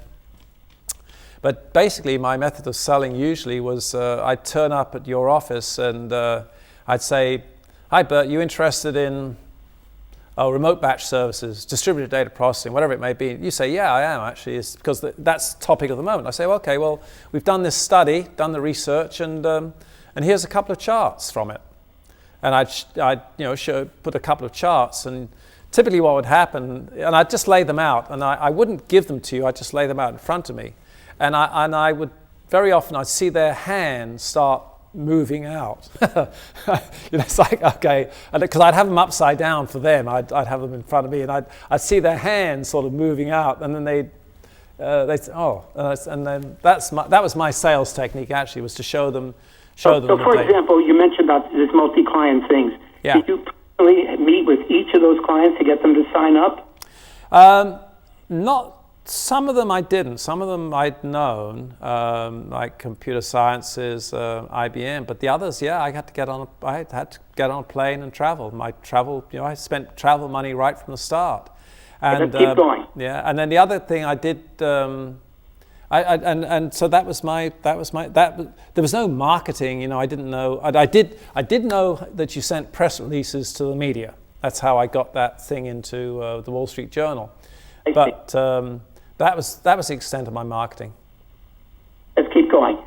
So when did you hire your first people? I hired a lady called Randy Harron, who had worked with me at Quantum Science Corporation. I hired her at the end of 1975, beginning of 76.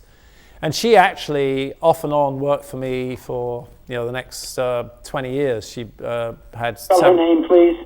Sorry? Spell her name. Harron, Haran, today, but her maiden name was Paul, Randy Paul, Paul. Thank you. Yeah, she was, and we had a desk. We had an office in Welch Road, and we had one of those desks. I don't know if you know them, but they're there's no divider between them. So I'd be one side of the desk, she'd have the desk the other side, and we worked together. She was my first employee. That's called a partner's desk. A partner's desk, exactly. Okay. What was your second? When did you hire more people over the next few years? Yeah, we did. 1976. Because our revenues went from like 80,000 to 300,000 to 700,000 to 1.5 million.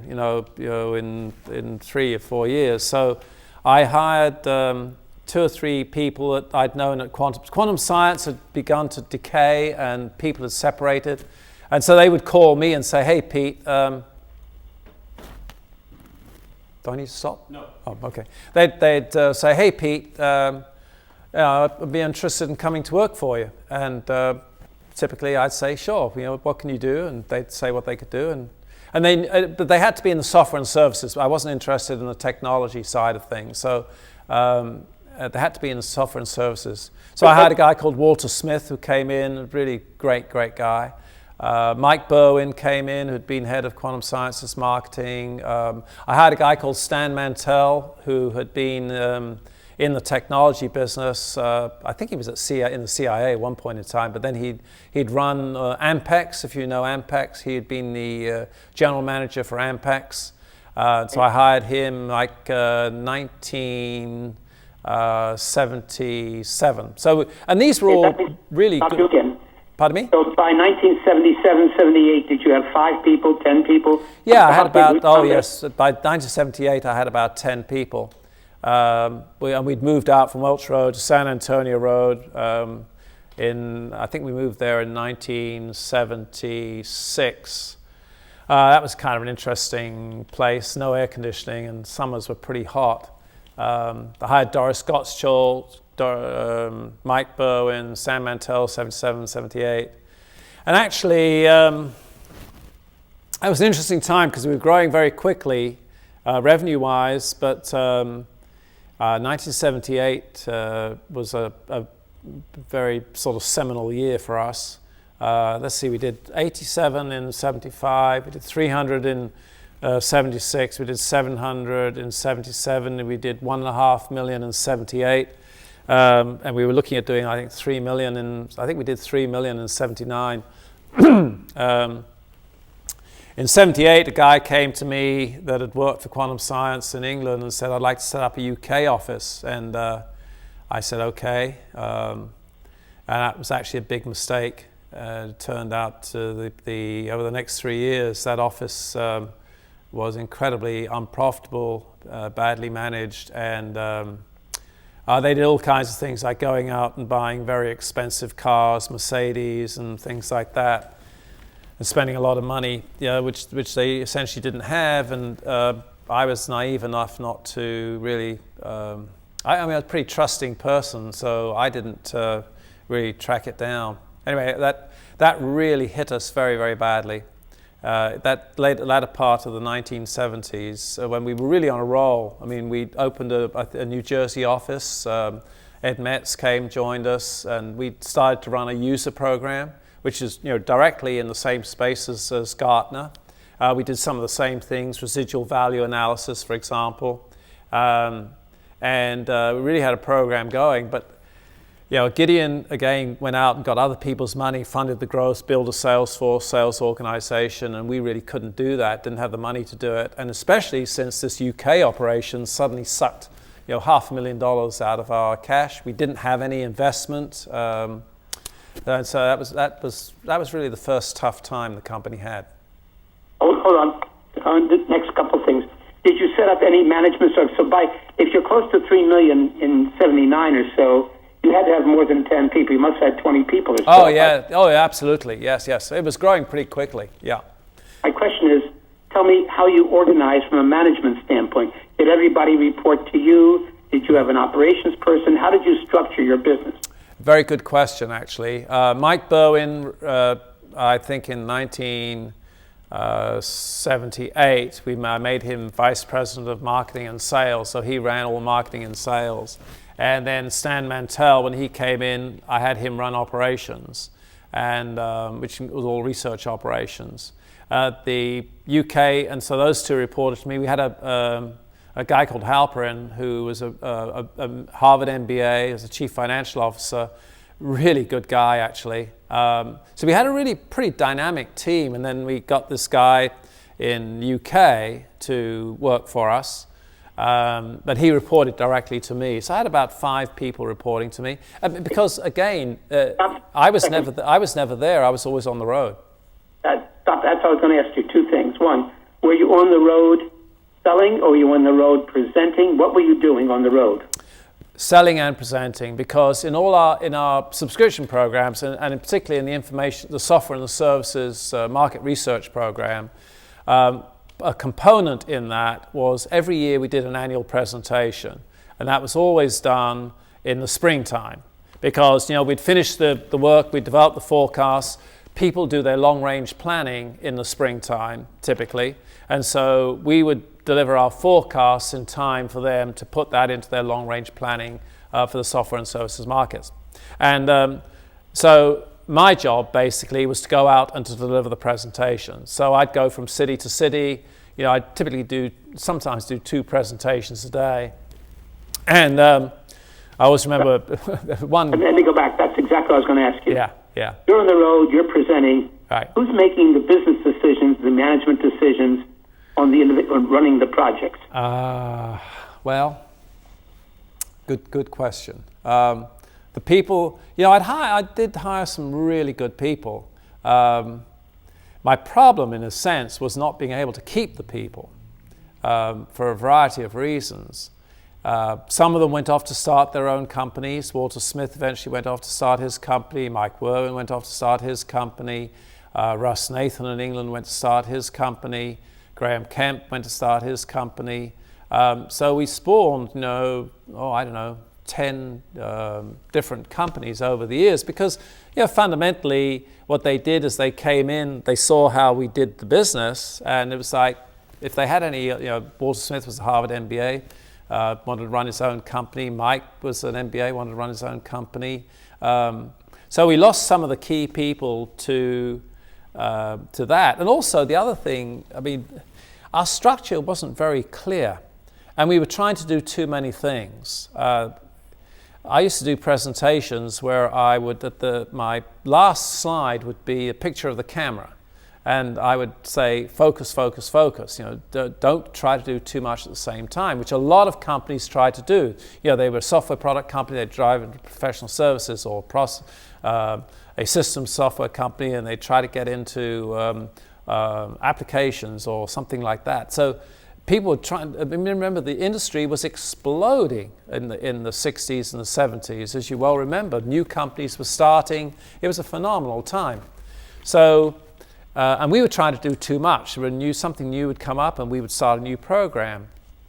And so we'd lose that. We'd also lose people to competitors, IDC, DataQuest, Gartner. Gartner over the years would sort of say, well, how much is Input paying you? $100,000? We'll pay you $200,000. So they could buy our people, because they eventually, in the 1980s, they had much more resources to play with. And we'd also lose people to clients, computer sciences, EDS, because market research was just becoming something that people did. They didn't do it in the 50s and the 60s. Why would you do marketing and market? But as companies got bigger, more professional, market research became something that they had budgets to spend. They need people to do it, and we had trained people. We trained them in structuring interviews, in carrying out interviews, in analyzing data, in producing analysis, and in delivering it in formats that people could digest. So we had a very high turnover rate in our people, which was a problem. Let me stop you again. Okay, so the question I was really getting at, something you raised earlier, was your personal management style or your people style, was that a factor in this high turnover? Yes. Or was it just the nature of the business? No, it was a factor.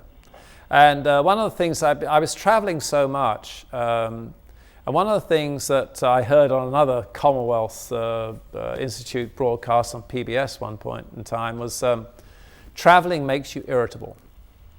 Jet lag makes you irritable. and it in fact affected my family as well. But the things, I would go fly off the handle very, very quickly, and just not realizing that I was tired. I mean, I'd do stupid things on planes. Fly from California to Europe, back to the East Coast of America, back to Europe, and then the following week go to Japan. I mean, you can't do that. It's a tremendous stress on your body, and it makes you irritable. And so, having that cold kind of process anyway, I'd say if you talk to people, they would say I was a very difficult person to live with. Okay, let me take the next two steps. And again, I'm trying to make sure we cover at least the scope of all you've done, which is tremendous. Name me, without details, your 5 most significant clients during the 1974 to 1980 period. Computer sciences, EDS, ADP, IBM, Control Data. Control Data became a significant customer. Oh, yes. Well, because remember, they ended up owning Service Bureau Corporation. That's right. And they had they actually started to build under Price a very strong services company. And remember, they had Plato in the education. They had Ticketron. They had a bunch of stuff that they had ARB, of course, that they kept. I mean, Arbitron. So they had a lot of they had a lot of services. People tend to think of them as a supercomputer company, but they built a very strong services business. Of course, they also had the stuff they were doing in training. They set this big training operation. Plato. Yes. And Control Data Institute. Quite absolutely right. Correct. Okay, I'm gonna use this as a transition. I wanted you to talk about ADAPT. So, do you need to take a break to take a drink or anything like that? No, I'm fine. Do you want to take a break? No, I'm fine. I'm a camel. Mm-hmm. I can keep going indefinitely. I learned that in meetings. If I could hang out longer than everybody else, I'd win. Hey, that's exactly right. In fact, somebody called me a camel one day. A guy who worked for me when he had to go to the bathroom maybe for 10 minutes. Yeah, no, it's... and by the way, another group of clients... I'm going to stop you.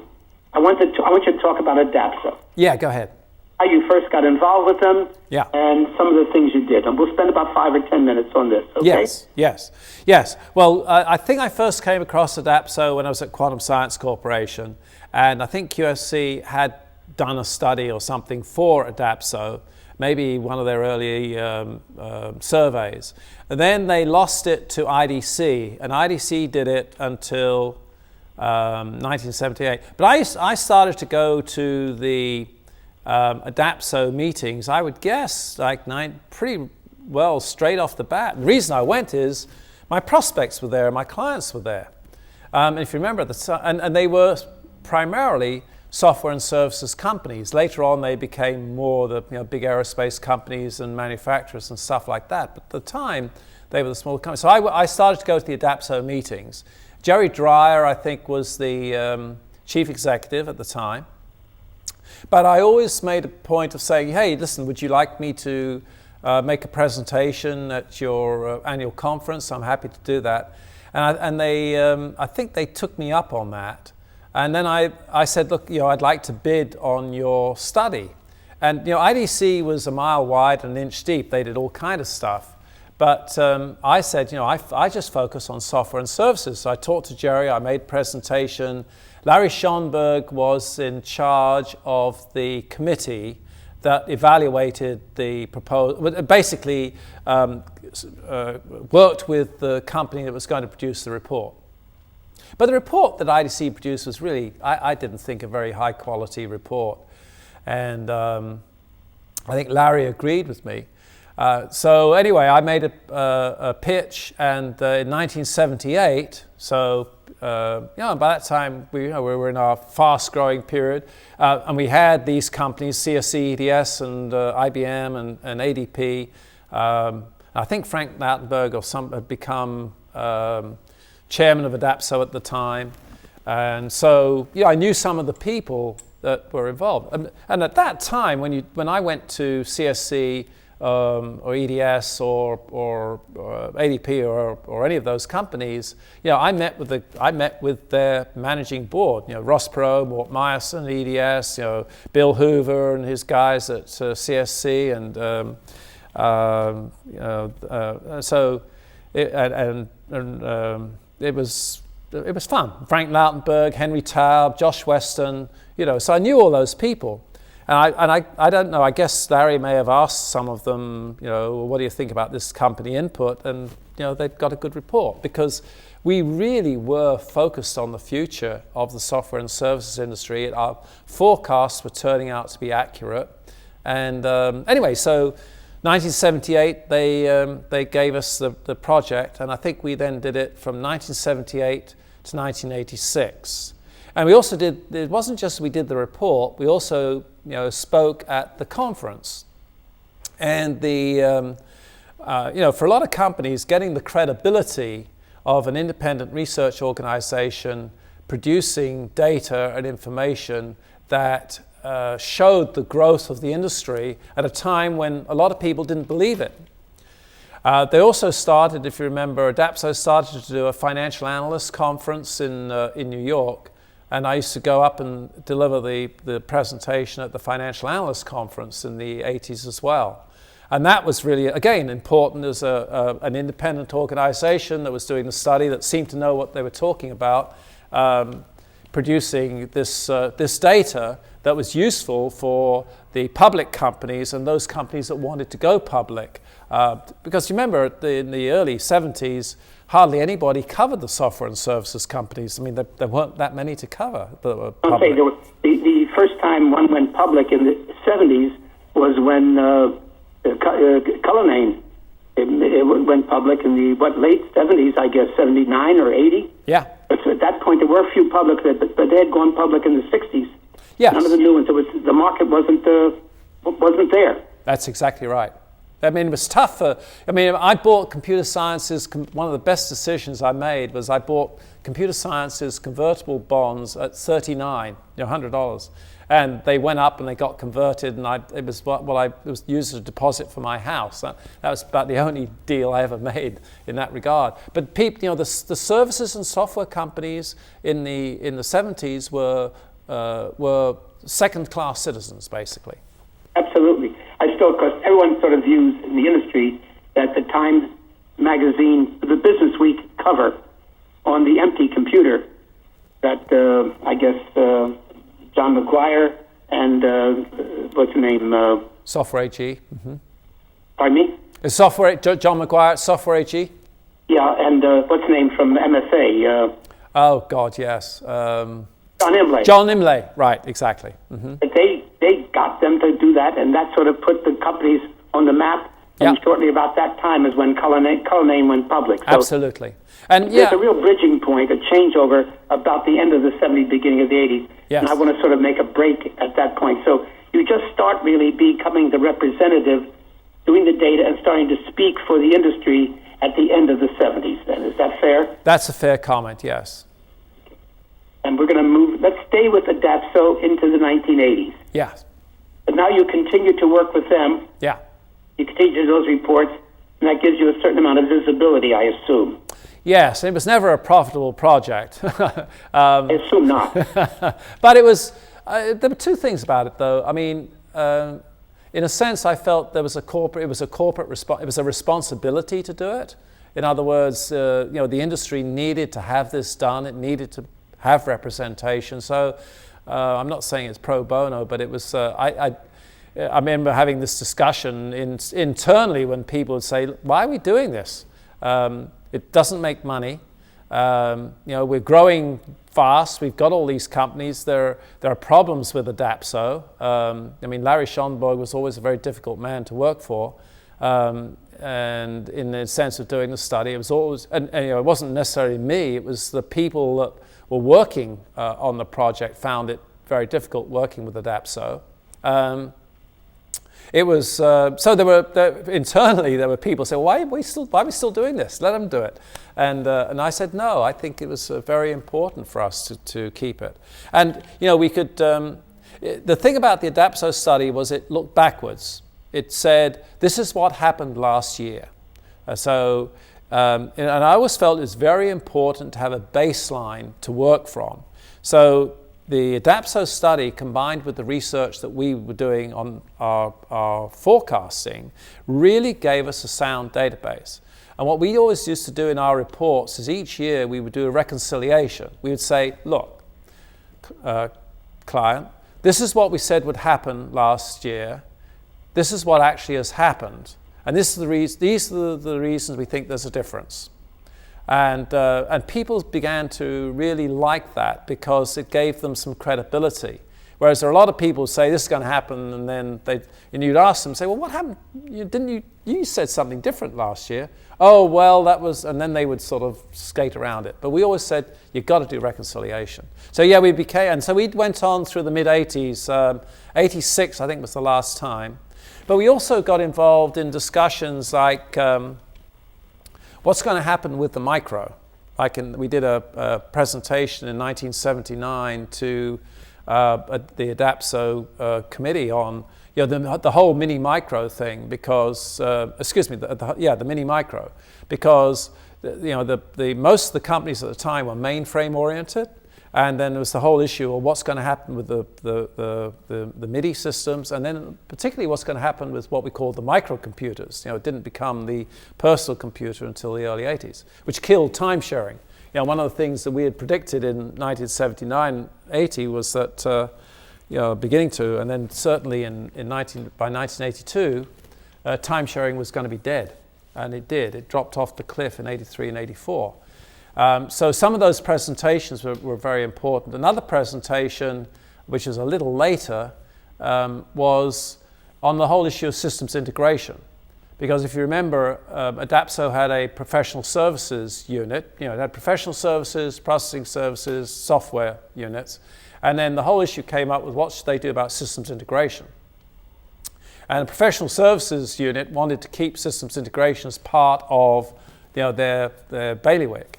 And yet the companies like Martin Marietta Data Systems and Anderson Consulting, people like that, some of the bigger players wanted to have a separate systems integration unit.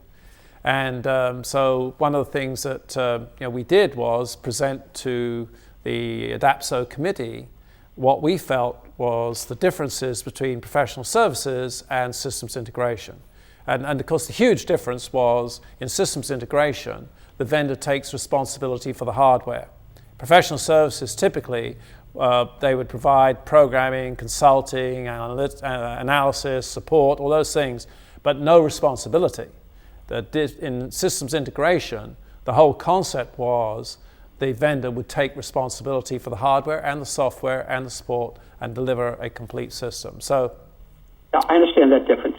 Yeah. So, and then I think they did set up and it became a very potent group. Absolutely. With CSC and CACI and a bunch of the others who became very players.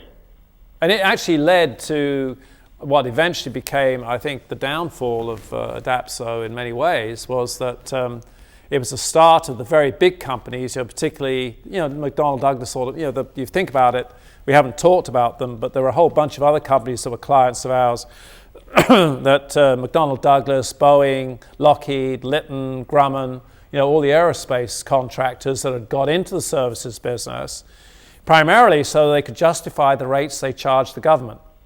Because what the government would say, well, what's this is sort of tangential to what we're talking about, but it actually was very important at the time because McAuto built $1 billion computer services business. They were one of the largest acquirers in the 1980s of computer services companies, and they became one of the largest companies in the industry.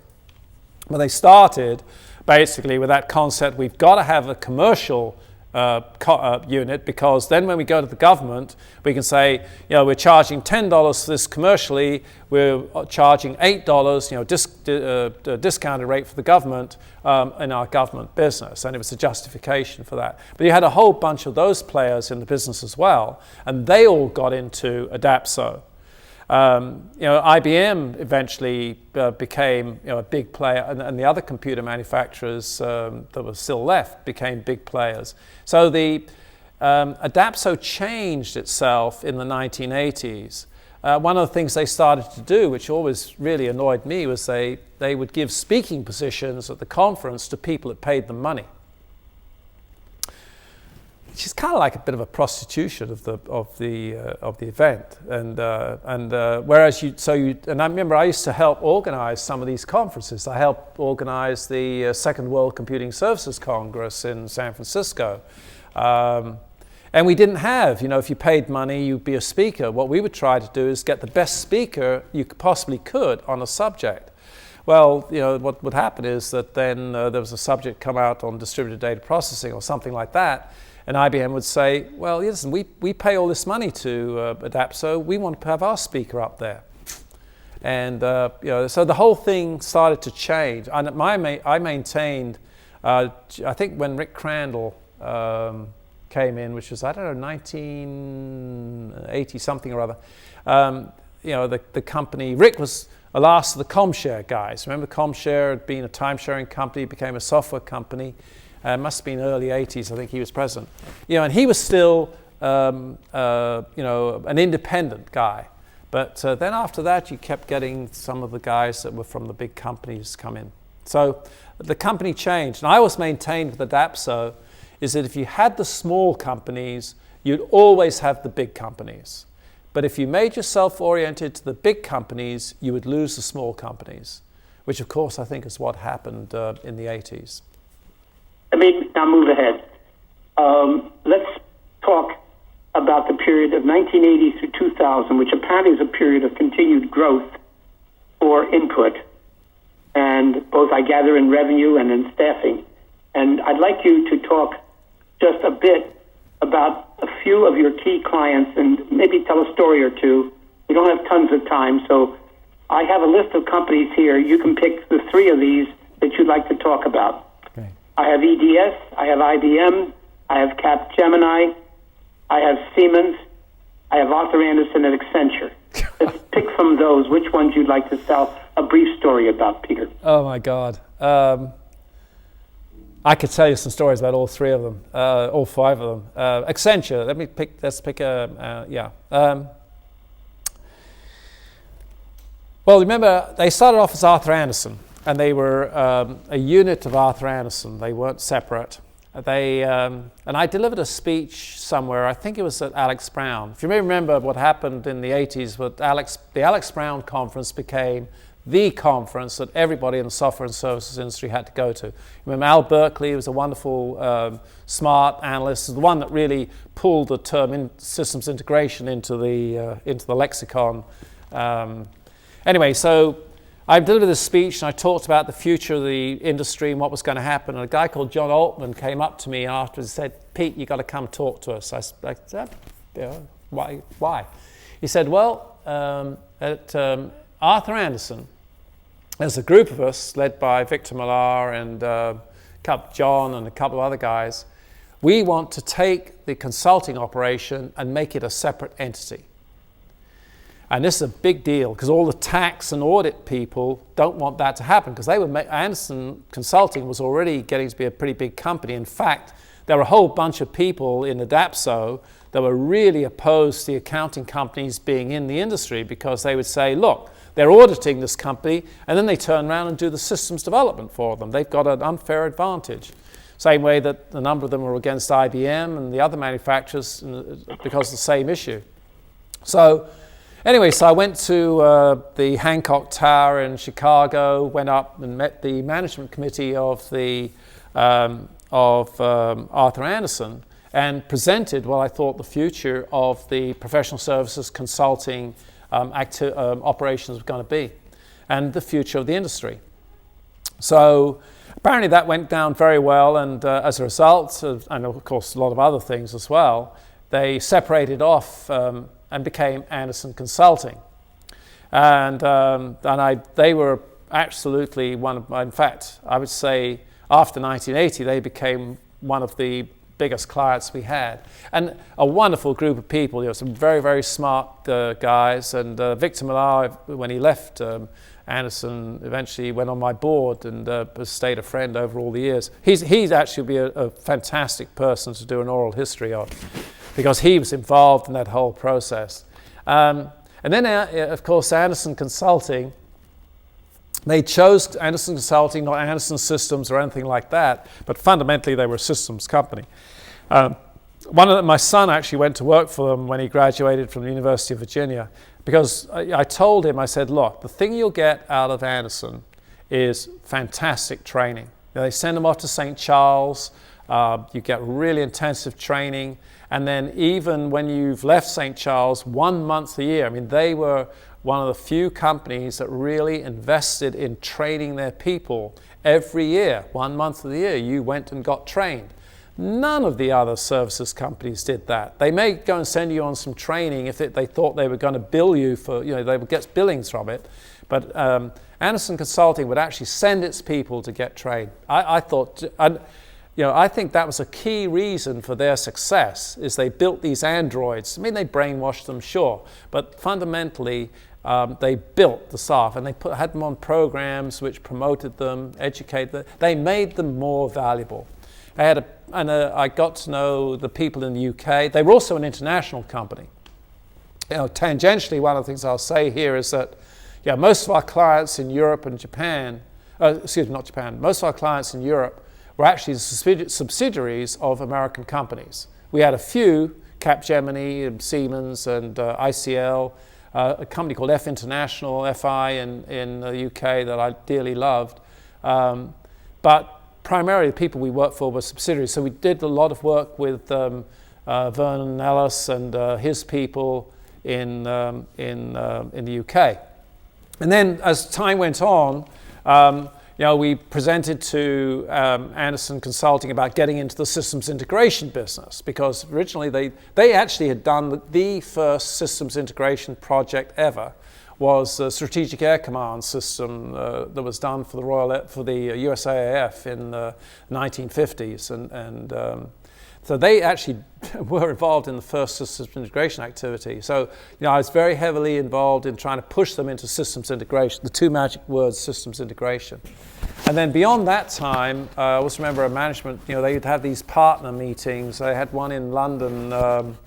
After the whole Kodak IBM thing. And I had to go in and present to the whole gang about what should Andersen Consulting do in the future. And my thing was they should get into the operations business, into the outsourcing area. Not so much from the platform operations, but from the applications operations side. Because I said, if you don't do that, you're going to get cut out of companies that do go to an application services provider like an EDS or somebody like that. So, and it was very interesting because we did, as a result of the meeting, they formed groups that sat down and they each had to say what share of the, I think it was still Andersen, I think they just changed to Accenture, what share of Accenture's revenues were going to come in 5 years' time from outsourcing, systems integration, professional services, consulting, etc. And it was the groups all, and at the time, they weren't in the outsourcing business, and they said that the largest component of their business in 5 years would be coming from outsourcing. So that was a huge, huge change. Anyway, so that's my Andersen Accenture story, and I think that company is just the basics of the company: getting people, great people, training them, integrating them, getting them to work together, having responsibility, just a good role model for other companies. Who else did you want? IBM. Tell me about the IBM, because that's an interesting one. Oh, it's phenomenal. And my first exposure to IBM was, they were one of my first clients, actually, and there was a guy at Corporate Market Research in Armonk who was, I regret I cannot remember his name, because he was a supporter. And at a time when software and services to IBM was in the noise. My first presentation in Armonk must have been 76, and this guy said, "Hey Pete, come and give us, you got your annual presentation, come and deliver it." That would have been 1976. And so I turned up at Armonk. I'm down in this room next to the boilers in the basement in Armonk. And it's dark, and I'm putting up my foils, and there's basically nobody in the room. Occasionally a person, one or two, a couple of guys would come in, and I think they mainly went to sleep because the room was dark, and it was hot because it was next to the boilers. And so that was my first presentation. But anyway, this guy, kept at it. He kept getting the stuff, getting the material, he distributed it. And we gradually worked our way up in IBM. And to the extent that in 1995, I was when IBM stock went down below 50. The day it went down below 50, I had a 3-hour meeting with Akers, John Thompson, the chief financial officer, on the future of the industry. Very interesting conversation. But so we went from being in the basement to the boardroom. It took us 20 years to get there, but we did. And we were pretty heavily involved in a bunch of things with IBM. Actually, one of the most painful things, I think, was looking at the personal computer operating environment. There was a gray-haired director of IBM. I can't remember his name. Began with B. Well, you'd know him, Burt. But very charming man. Anyway, Akers, I think it was Akers, given this committee and said, "Hey, you got to look at what we should do in the personal computer software area." And I always remember doing this presentation to his committee that basically said, Microsoft has got X number of programmers. I can't remember the time. It was probably 20, 30, whatever it is. You have 1,000. This is the OS2 versus DOS battle that IBM was going through, you remember. And I said, the whole room was deathly quiet because I was in favor, even though they would say, well, look, the OS2 is not doing. I'd say, look, it's a long game.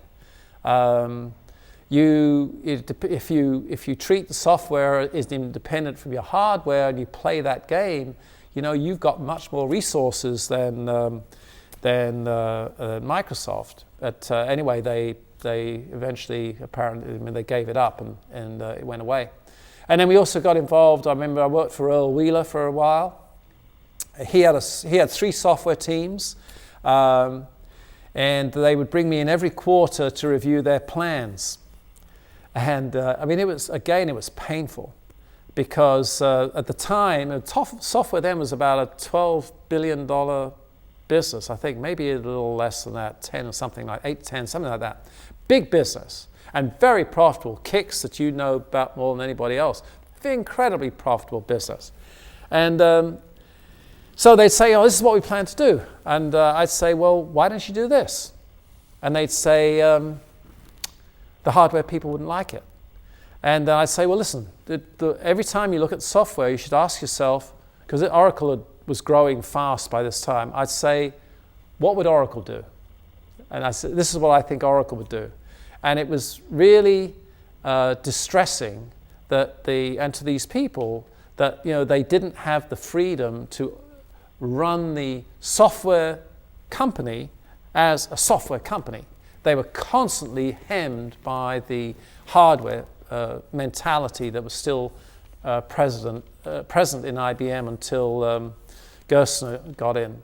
Gerstner, this is something that really resonates with me, Peter, because I was running a software operation up till I left in the late 70s, and this was the problem. We had to justify each of our projects on how much hardware it would sell. CICS was one of my products. And to go in and not be able to make the best story I could for CICS, but to tell how many boxes CICS was going to sell was just, to me, totally wrong. We still sold a hell of a lot of CICSs, but a story I tell, I don't know if it's accurate or not, but up until the mid of the 2005 or so, CICS had more software revenue than any other software product. In history. I think eventually at that point Windows may have taken over from CICS. But that attitude continued in IBM into the 90s. Into the 90s. The other thing we did for IBM, I made a presentation. It was byte by Beitzel the one maybe in the office? I'm sorry? Beitzel. Beitzel. Yeah, exactly. Yeah. The very great, elegant, grey-haired Spike Beitzel. Exactly. Yeah. Yeah. But to me, it was a fascinating story, and I know that a number of people, up to where Gerstner comes in and turns the company around, felt that IBM had the incredible opportunity all those years and just never took advantage of it. Absolutely. And, treated the thing as a poor relation. Oh, it was, and you know, the thing that I used to tell them and tell the IBM people is you denigrate the people in those groups by treating it that way. Of course. In other words, that's fundamentally one of the reasons I left. Yes.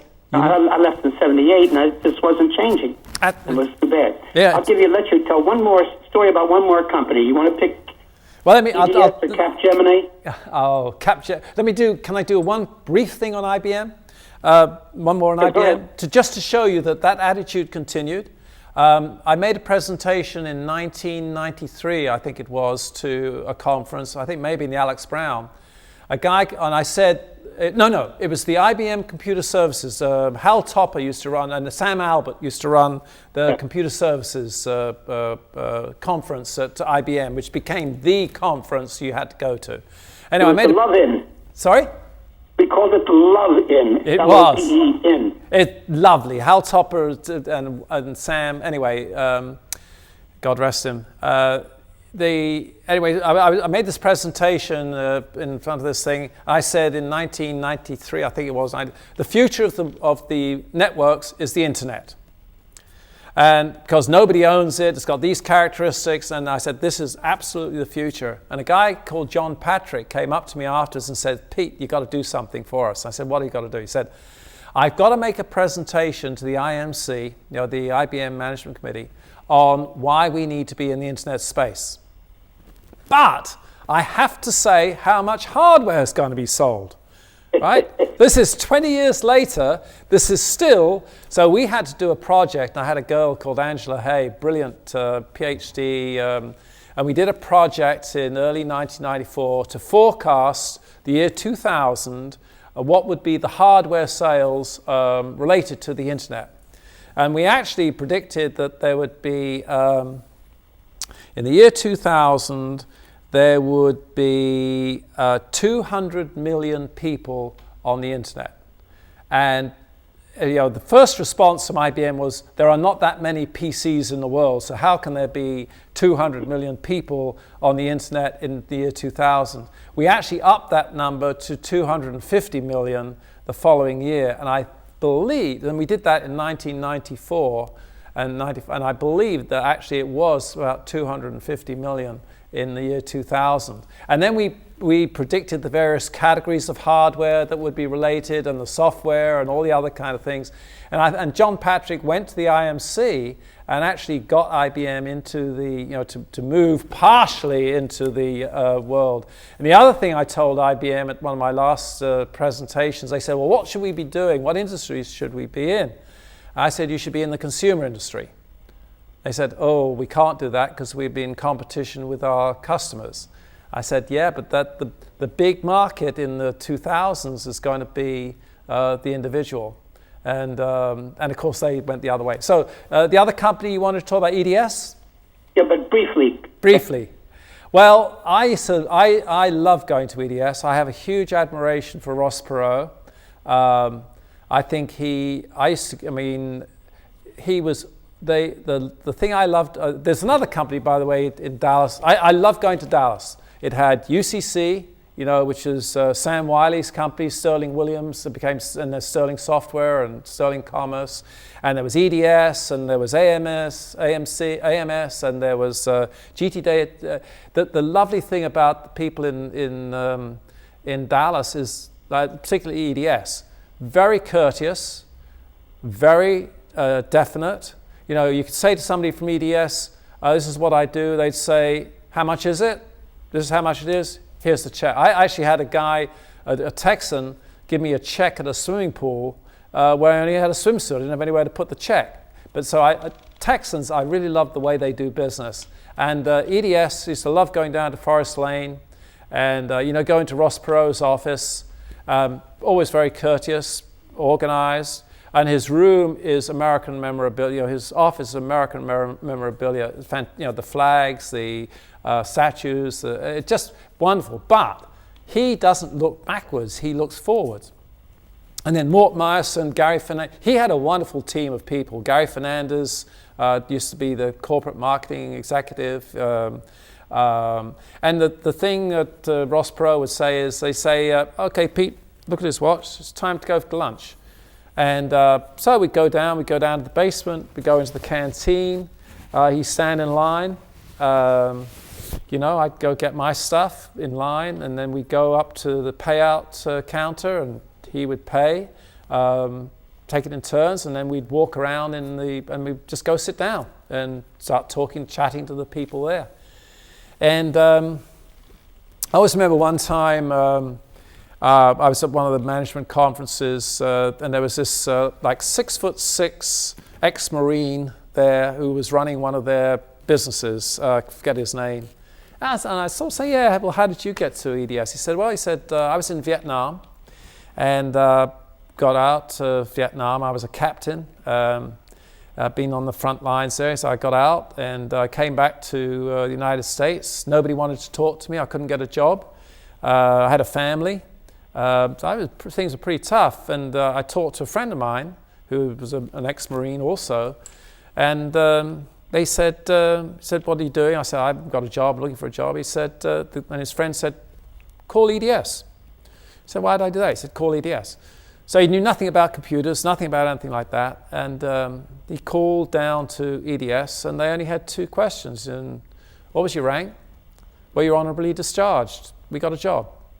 And he said, to the end of my days, I will be wherever Ross Perot goes, and his people, I will go. And there was that kind of loyalty in EDS. I think they lost it a bit when they moved out to Plano. I call Plano the monument to the mainframe. I don't know if you've ever been to Plano, but it's unbelievable. And the thing that Ross did, he didn't have a golden corridor. In other words, there was no corridor that you went down and here was Gary, and here was Mort, and here was Ross, and here was they were on different floors. So you'd leave his, and I'd only usually have 2 minutes with him. And my thing was, I'd call up and I'd say, I've got a meeting with so and so and so and so. Would you like me to drop by? And he'd say, oh yeah, Pete, come in and say hi. So most often I'd go in and just say hi. It's good to see you. What do you think's happening? 2 minutes. Okay, great. I know you've got to go. He always answered his own phone. You answer his phone and say, yeah, hi Pete, what can I do for you? This is it. No, that's not something I'm interested in, Pete. Nice talking to you, bye. 20 seconds. Anyway, so to my mind, just one of the great characters in our industry, built an incredibly successful company. We were involved with General Motors, Jamiska, doing some of the research on which company you should buy, CSC, ADP, or EDS. And our analysis was EDS could be most helpful to General Motors. And that's a whole different story. It's how General Motors took $4 billion of expenses and turned it into $4 billion of revenues. And with the multiple on that, basically turned something into a $20 billion valuation company. That was brilliant, because they had been spending so much money already in that area. And they just turned it around and made an asset out of it. Absolutely. But, And also the other thing that EDS did for them, which we told them, was that each division in General Motors wanted to do its own thing.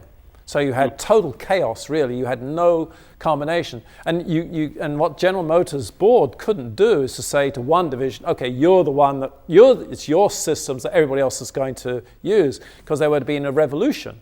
So getting EDS in was a catalyst to enable them to consolidate and to reorganize their systems in a way that they would never have been able to do internally.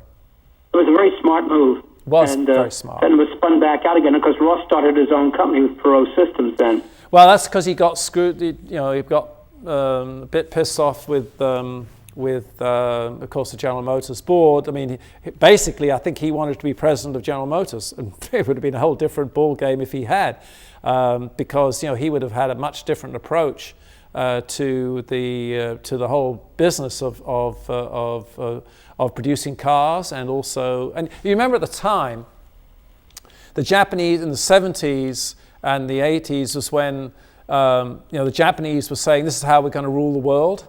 Remember that? And the car sales for the Japanese companies were just climbing, and General Motors was tanking.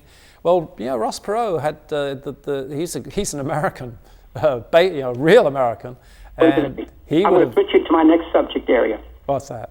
I wanted to talk about. You've been talking about all the companies that you advise and the counseling. I want you to talk about your business, how you ran your business in the 1980 to 2000 period. I'm going to ask you a series of questions, Peter. Let me start with financial. Talk to me a bit. By the end of the 1970s, you were up to around $3 million in revenue. Yeah. What happens during the 1980s and 1990s, Peter? Well, that's a very good question. We actually really didn't do very much. I mean, the company got to be, it'll do 5 million one year and 4.5 the next, and then maybe, so in the 1980s particularly, we had a lot of difficulties. And one of the reasons is that we had no finance, we had no money. So we really lived hand to mouth. Well, let me stop you. That's a good question. Why were you so adamant about not getting outside money? I didn't know how to. What do you mean? There were people, you knew all the people at Broadview and so forth. Couldn't they have helped you get money? I had Bernie on my board. Bernie Goldstein was on my board for a number of years. Yeah, but to get money, you've got to sort of have the you've got to have the financials to show that you could do it. And I think we could have done it at the end of the 70s. But then we ran into, every now and again there'd be a recession in the computer industry, and and the first thing they cut was the market research budgets. But Peter, I hear you, but I'm not sure I buy what you're saying. Let me ask it differently. Okay. During that period of the 80s, it is my recollection that Gartner, even when Gideon was kicked out, but basically Gartner continued to grow dramatically during that period of time. Absolutely. Now, you have a model there. You could have shown people. IDC was growing dramatically. Yeah. There were a number of other companies that were growing dramatically. Was it because the company was you, and you were the only face, or was there some other reason? I don't know, really. Frankly, it wasn't my mindset. I mean, I kept thinking we could do things ourselves. I've always been a pretty independent person. And maybe, I think the times when we could have done it, I didn't want to do it. And then the times when, I wanted to do it or could have been persuaded to do it, we weren't in the right position to do it. I always remember DataQuest called me one day and said, look, we'd like to acquire you. I said, I don't think I want to work for anybody else. I think that may have been, I didn't want to work, and even if a financial organization, Gideon got kicked out of Gartner, right? And I was wondering to what extent your having been kicked out of that company back in the late 60s or early 70s made you gun shy. I think it did. I think the combination, and then the hearing about Gideon, and it's like, and the venture capitalists and investors did not necessarily have a good vibe at the time, for sure. Remember that I'd see people get acquired. I'd see people, Charles Wong, I knew the Computer Associates really well, and how they acquired companies, what happened to them, and people being laid off and all that kind of stuff. So one thing would have been selling the company, so we could have gone to probably a Gartner or a Yankee or somebody and sold it, or somebody else. And we kept getting inquiries, but I kept thinking, we could do better than we were doing. But my problem was I wasn't managing the company. I was on the road, and we'd come in with these plans, and I think people would tell me what they thought they wanted me to hear, as opposed to what was reality. We'd miss our plan, and I'd say, okay, well, so it was a complicated issue. And the other thing was the international activities we had going on. But I don't have a good answer to the question. going back and looking at I'd never gone back and looked at the financials until this thing came up. And we had a good reputation, and we had a visibility, and people would join us and say, or say, well, how big are you? And they would think we were a $20, $30 million company, and we were actually a $5, $7 million company. Asking one other question related. Were you pulling in $250,000, $500,000 a year personally, or not? No. You weren't? No. I was taking, I think my salary in 1980 was like $75,000 or something like that. And I think during the end of the 80s, I probably was taking, in 1990, I was probably taking 175, maybe 175. Let me challenge you on something else. I think you loved the ability to be a consultant to all these big companies. I did. And I think you got the kick out of doing that. Now, you couldn't do that without the data, without the information that your people were collecting. Correct. Right? I'm guessing this is where you got your kick, was in that presentation, ability to be in front of all these very important people and really be a terrific consultant for them, give them great advice. And but not just the big companies. I mean, I used to work with Bob Foreman at IMI. I mean, I actually used to enjoy, in a way, more working with the small companies than the big companies, because they, in a sense, what I really liked was telling people about the future of the industry and what the changes are, what's going to happen, why they're going to happen, what's the impact going to be. I mean, that's what I enjoyed. And whether it's a big company or a small company, whether it was important, whether they were important people or not, frankly, I didn't treat them any differently. I treated Bob Foreman the same as I would treat Ross Perot. I mean, there was no... That's not what I meant. I think, just like I did, I loved being in front of the clients, big or small, and basically showing off how much I knew and how smart I was. No, I don't think that's true. I think Really? it was more the... it was more really the participating in the growth of this incredible industry and being part of it. And so I actually never felt that I was that. I always said to people, look, I'm representing the work that we do. And again, back to the data analysis and knowledge kind of thing. I'm giving you the data and the analysis that we've done. And it's very much... No, come on. You were doing a lot of conclusions, a lot of recommendations, and a lot of advice and counsel as to how they should be going forward, weren't you? That grew. Initially I did not. And then people say, yeah, but what does it mean? I do this presentation, and then they say, right, you've told us that, what does it mean for us? Exactly. And that's my point, is that's where I think you made an unusual contribution, is that you weren't using the rearview mirror other than to establish ground zero. Right. But you were using your own insight and breadth of knowledge to say, and this is the direction things are going. Yes, exactly. But I had other people that would do it. I mean, at the end of the day, we had, Wilson Haddow and Danny Wason. I mean, I did grow a bunch of people that would deliver the same presentations, and because frankly, I couldn't do them all. So, that was a very important part of our delivery, was to go out and deliver these presentations on the future of EDI, electronic data interchange, or systems integration, or outsourcing, or the internet, or all those things. That was what we did. And I had fantastic fun, and so did the other guys too. I mean, that was what they enjoyed, and in a sense, we didn't, until we hired a president in the 90s, who I didn't get on with in many ways, but actually he was the only person that really sat down and looked at the business and said, okay, this is what we should be doing or what we shouldn't. One of the problems that happened, Burt, was the industry fragmented. At the beginning of the industry, there was processing services, professional services, software products. But then software products started to split into systems and applications. And then systems split into development systems, database systems, communication systems, operational systems, and applications split into the verticals and the cross-industry. And the companies in each one. And what we found that was going on was we had to keep sort of fragmenting what we did in order to cover this expanding universe. And you're absolutely right about Gartner. What they did is Gideon lost money, really invested as he built his sales and research organization, so he got to a critical mass, and then he went public. And then it got bought back and went private and everything like that. We never got to a critical mass, and our core, $5 million to try and cover this expanding industry, we were just getting stretched thinner and thinner.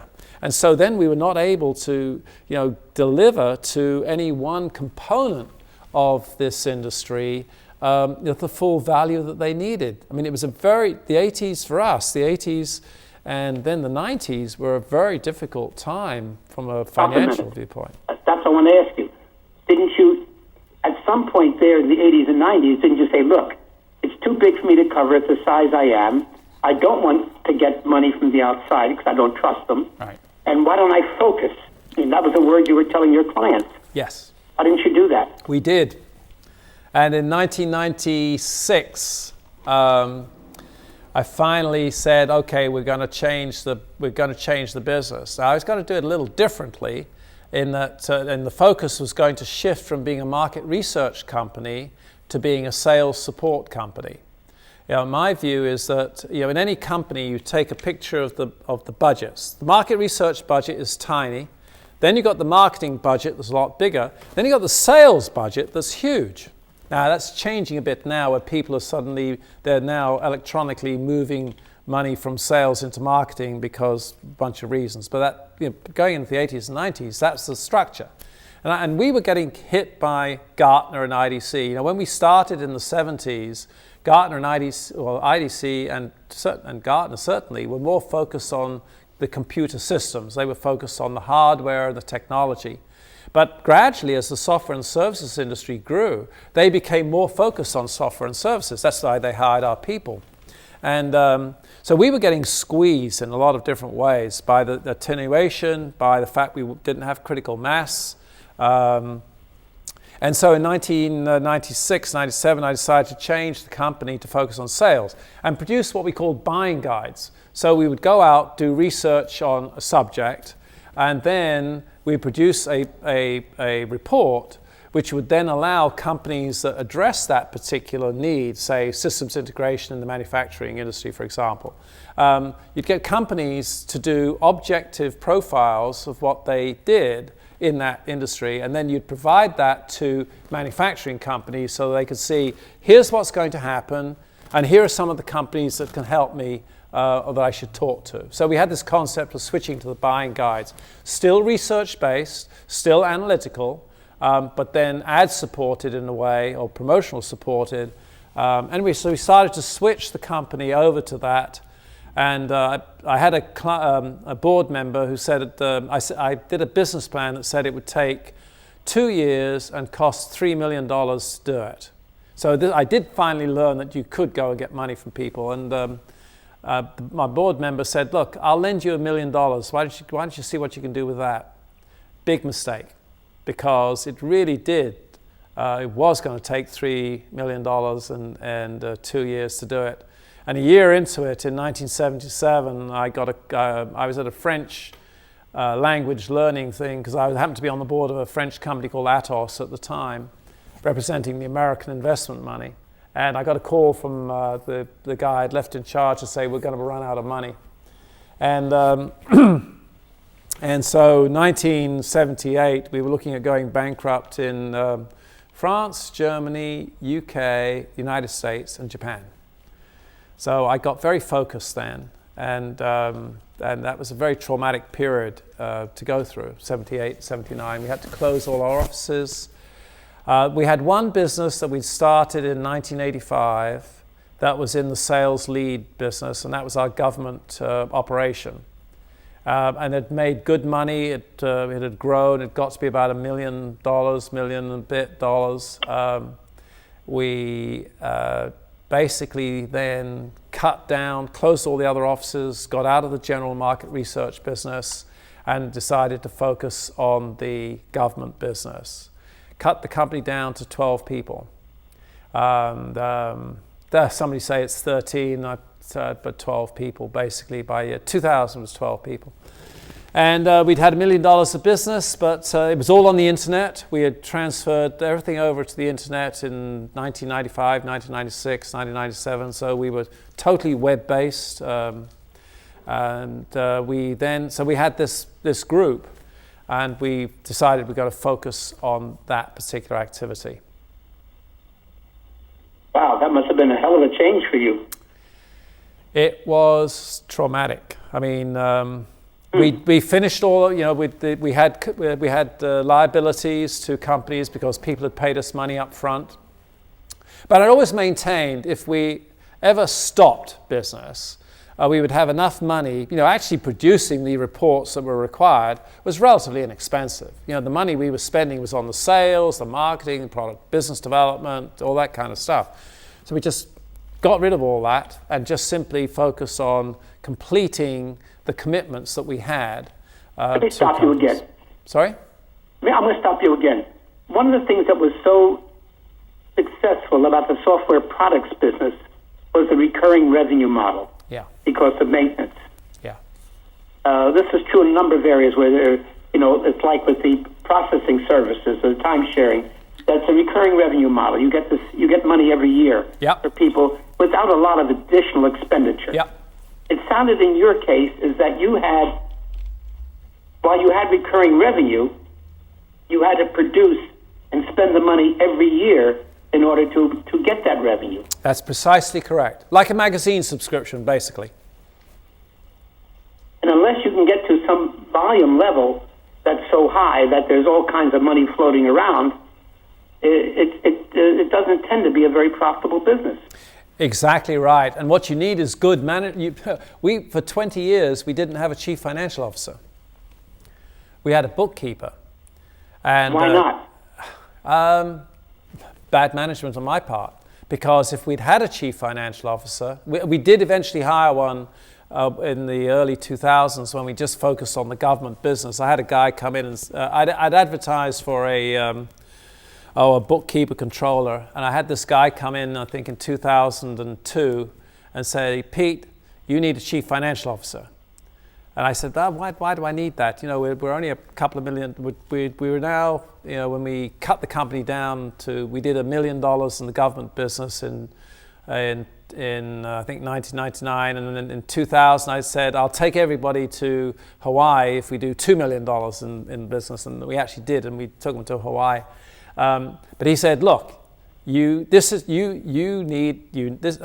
told him about the business. He said, look, you need a chief financial officer, and I hired one. So for 20 years, I didn't really have anybody that really coldly looked at what we did and said, no, you started this business, and it's a good idea, but you haven't been able to make it work. Because the other, what would happen is, and it was me, I kept thinking, right, systems integration, so we should have a systems integration program. Systems operations, so we should have a systems operations program. Internet, so we should have an internet program. Network services, we should have so I kept saying, we should do this. Which Gartner did, but Gartner did from a much bigger base, because they had the user base that we didn't have. So we'd get 10, 15 companies, but never get to the critical mass, where I think, a chief financial officer would have said, okay, Pete, we've got to cut this. We've done it for 2 years, it's not working, cut it, which we did actually afterwards. So I'd say that that was a huge... Let me stop you a second again. Yeah. I would have thought you could have gotten a hell of a lot per day just as a consultant. They would have paid you $3,000, $4,000, $5,000 a day for your consulting skills. Oh, yeah. I got up to 10,000 a day, but fundamentally that wasn't building the company. And again, the problem is going out and delivering these. And people would say, "Hey, Pete, you got to cut." And frankly, a number of these presentations got to be to the planning meetings for these companies. Every company has its planning meeting, right? So they'd have me or one of our guys, Denny, or come in and make the presentation to their planning meetings. So it was a fundamental, important part of our delivery to the client. So the point is, you're saying you couldn't have done that kind of consulting if you hadn't had all the other work going on? I believe that I would have lost my value quickly. I'm guessing you're wrong, but how can I prove it? I've never see back to your point earlier that because I felt that I really knew what was going on and stuff like that. I always felt that I was the delivery point, but I had this stuff behind me and I could always turn around and say to people, I'm saying this because here's the data, here's what I've analyzed, here's the information I've collected on the periphery of what's happened. So again, it's the data, the analysis, and the knowledge. And I never wanted to be really take away the data and the analysis, and I'm just going to be a speaker, or a consultant. It's enough. That would not be persuasive speaker. You're a very good motivator.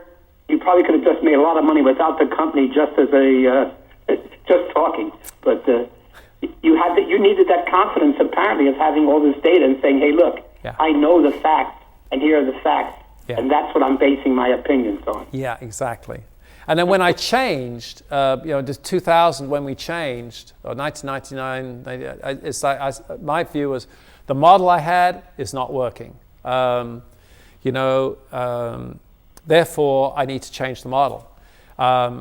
You're constantly losing these highly paid analysts. They'd come in, work for 2 years, go to Gartner, go to IDC, go to Prime Media, go to some company like that. Just that turnover was really a problem, because each time you got to go and hire somebody else. And so then the other thing, then I said, I want to get out of traveling around the world. I don't want to do that anymore. And the Washington business was perfect because it's all young people, in their 20s. They're data collectors. They go out and they collect information on government contracts, procurement officers, contracting officers, program officers, competition, government programs. It's a database collection activity. Doesn't require a lot of. It's smart.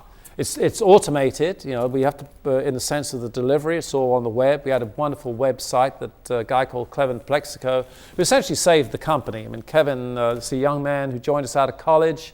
A brief anecdote about Kevin. Because it's very important to our company. He joined us out. Spell his name, please. Plexico. P for Peter. Lexico. Thank you.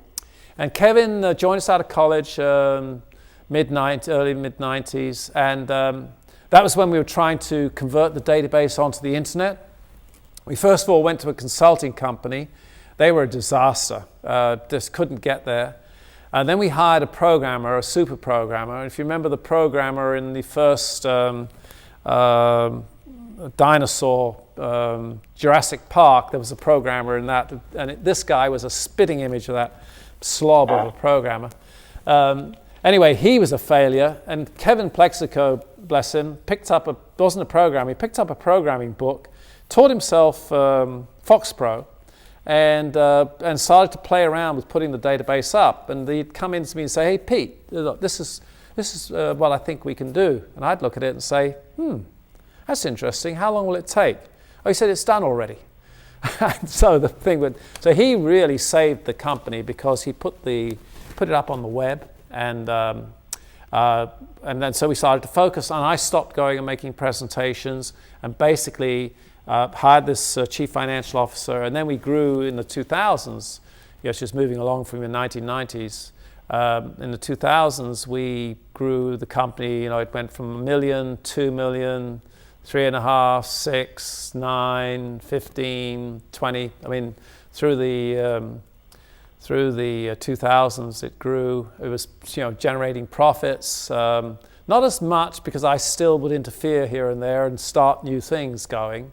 But fundamentally, the business now got on to be a very sound footing, and with some really good managers.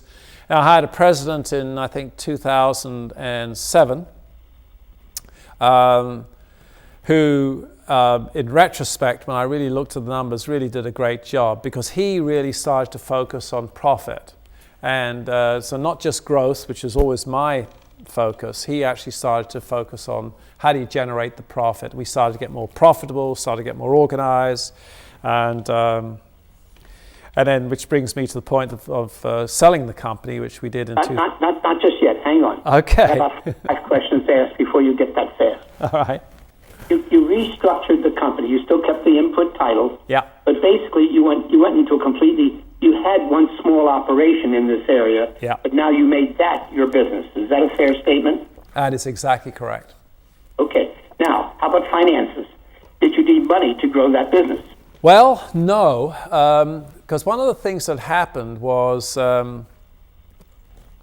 at the end of the previous, so there was the previous existence, which was a market research company. Then there was a transitional experience when we tried to shift to the sales support. And then there was this experience of the sales support, but fundamentally focused purely on the federal government. In the interim period, we had actually got a couple of very big contracts, one with Oracle, one with another company whose name I forget, another with IBM, which were to do this buyer guide process, where, like in Oracle, it was like, okay, how you could use their Oracle's database management system inside the electronic business envelope. In the IBM case, it was how you could use IBM systems in the electronic business envelope. Remember, this was a time that we had this concept of electronic business. Some people say electronic commerce. I prefer to call it electronic business because you can have electronic retailing, electronic banking, electronic distribution. There's a whole bunch of different electronic media. There's a whole bunch of digital media, you might call it, different industries, not just under the umbrella of e-commerce. Then we called it electronic business. So we did a couple of, one we had a $500,000 contract, $300,000 contract, $250,000 contract. We had $1 million worth of contracts basically in that space. And they were very profitable contracts because what would happen is IBM would support the core research, or Oracle support the core research. Then each one of the companies who wanted to put their position in the buyer's guide would pay $10,000, $15,000, $20,000 to have their position in the buyer's guide, which we would then distribute to thousands of people electronically and digitally. So, and physically. What you would call business to business, B2B? Correct. Okay, keep going. So but we realized that we wouldn't be able to, we wouldn't be able to do the research, couldn't afford to do any more of the research, but we finished those projects. So that money, basically, from those projects, essentially was the seed capital that we used to then expand the government business. Plus, the government business itself was profitable, generating cash. And stop a minute. Yeah. What was your revenue model for the government business? Subscription. By whom? From whom? Who were your clients? The clients were anybody that wanted to sell technology to the US federal government. And our clients would be, as you know, every technology company has a general technology company has a separate unit. IBM Federal Systems Division, for example, which was sold, but they still had a government entity. Compaq, Oracle, and then you had the government. Then you had all the aerospace companies, the Litton, Lockheed Martin. You had all the government specialized contractors, FDC, CACI, the others. The government itself was not a client. They were all the people who wanted to sell to the government. Correct. Okay, good. And that was a beautiful business, and it still is. We went from. Stop a minute, Peter. I want to ask to understand this. Okay. To grow the business from 12 people to 250 people in a 10-year period. Yeah. And you're saying you never required any outside financing to do that. Is that correct? That is correct. And you never had to borrow money? Nope.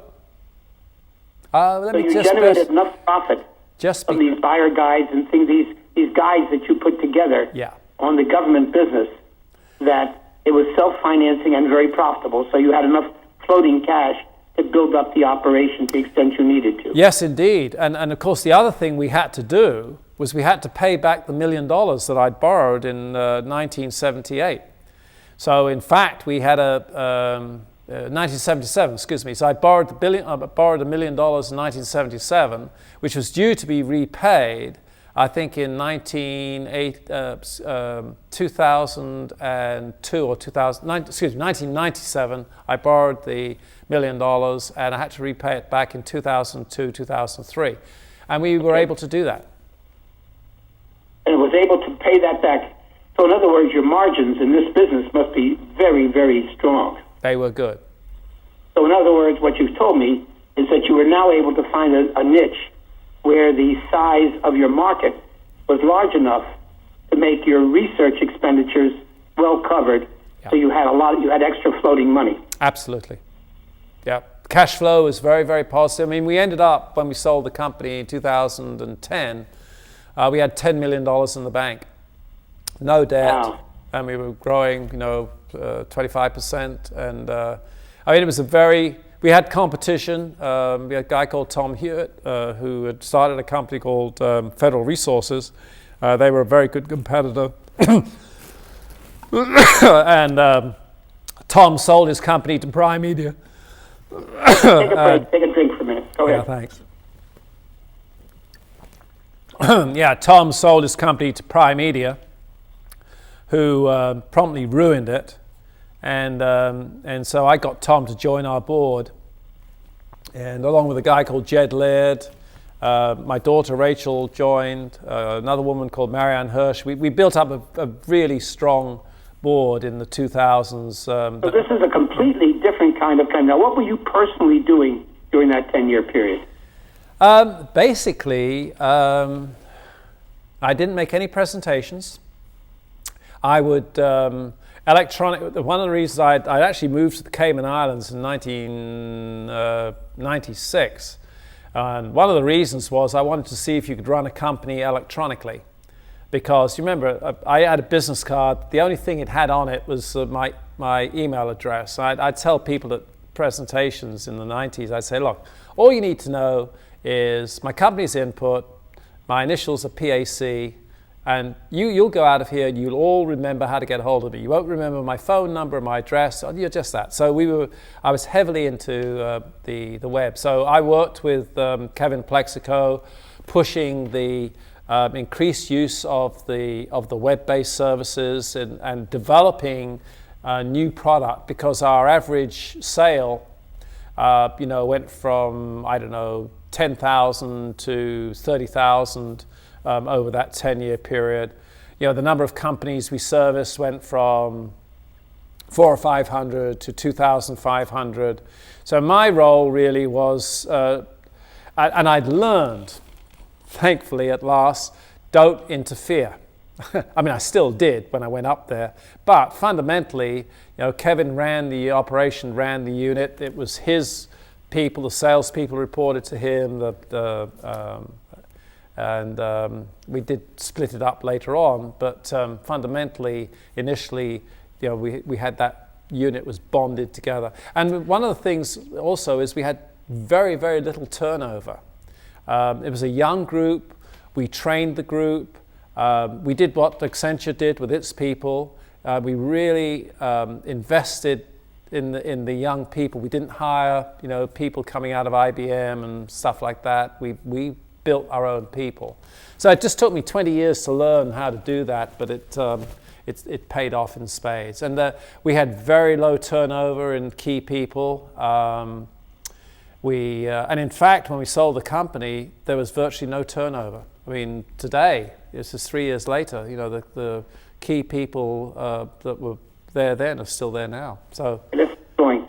Now, did you have any failures during that 10-year period, or was it pretty much a stream of success? No, we did have a couple of failures, and typically that was things I thought we should try and start.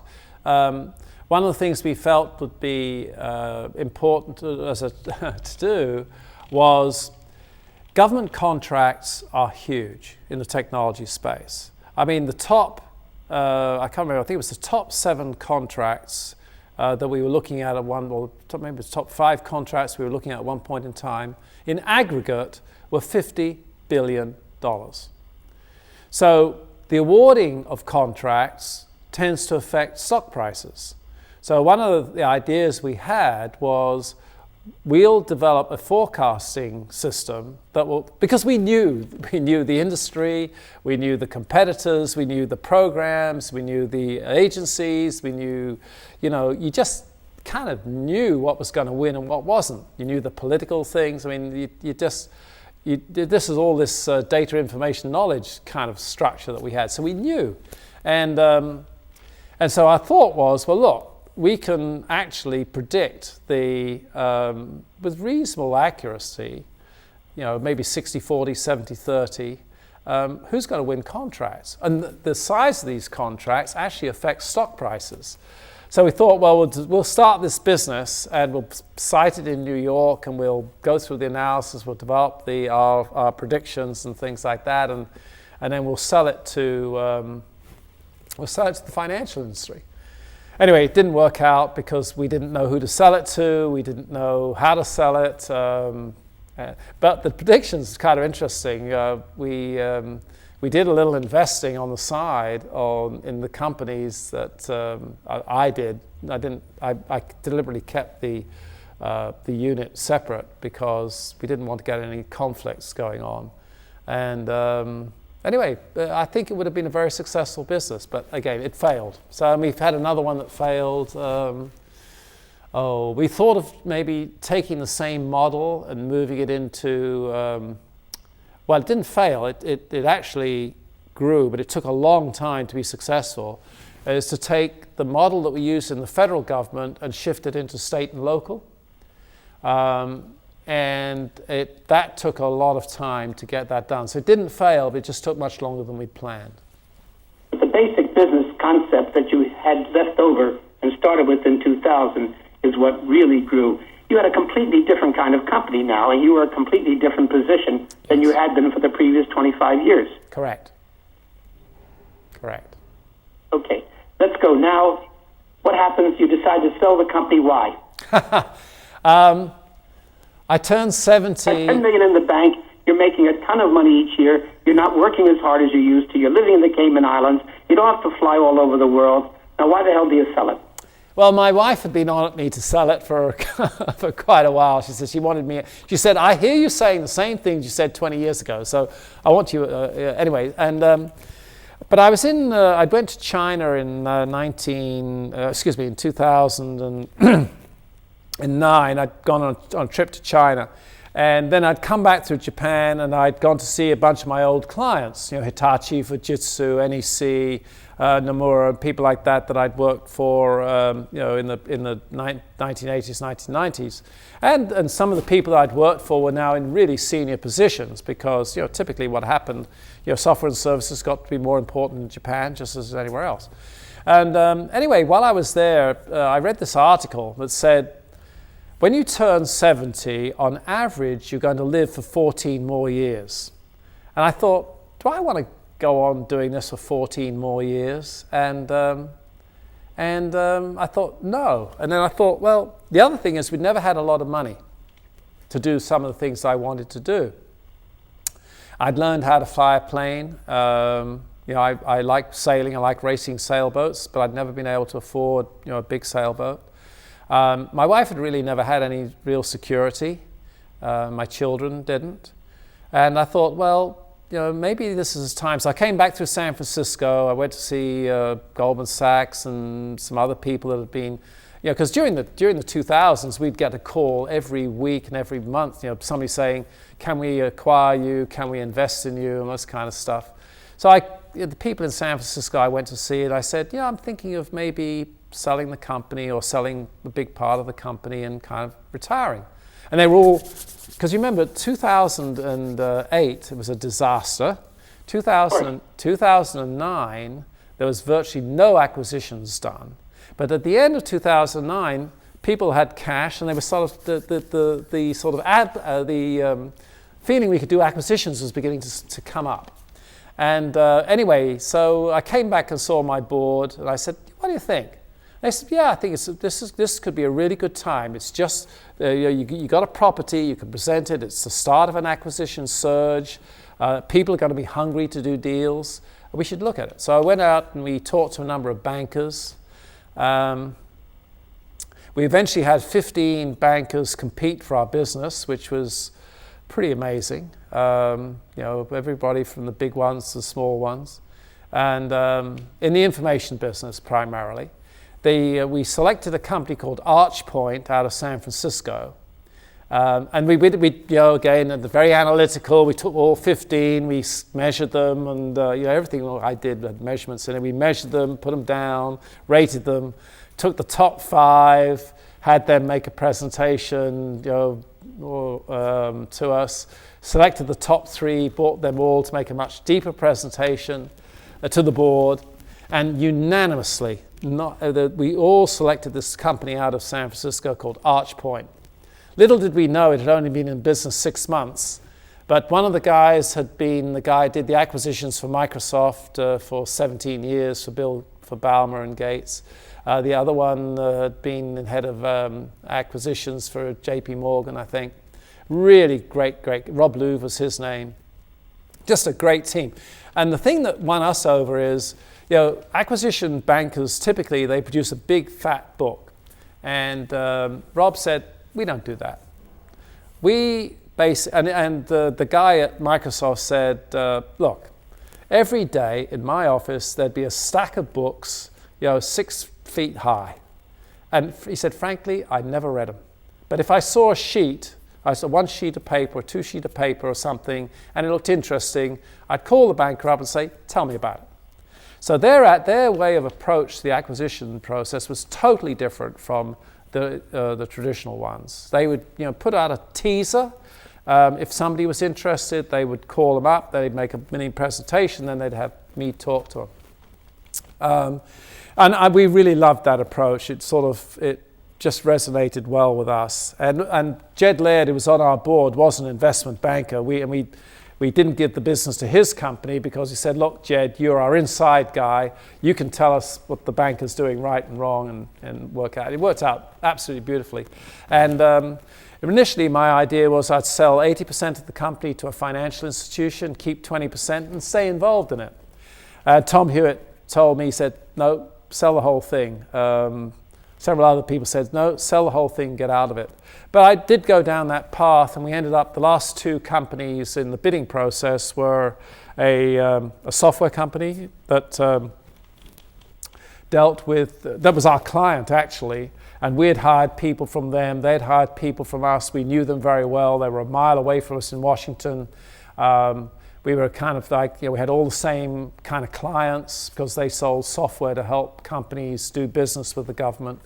They were a public company.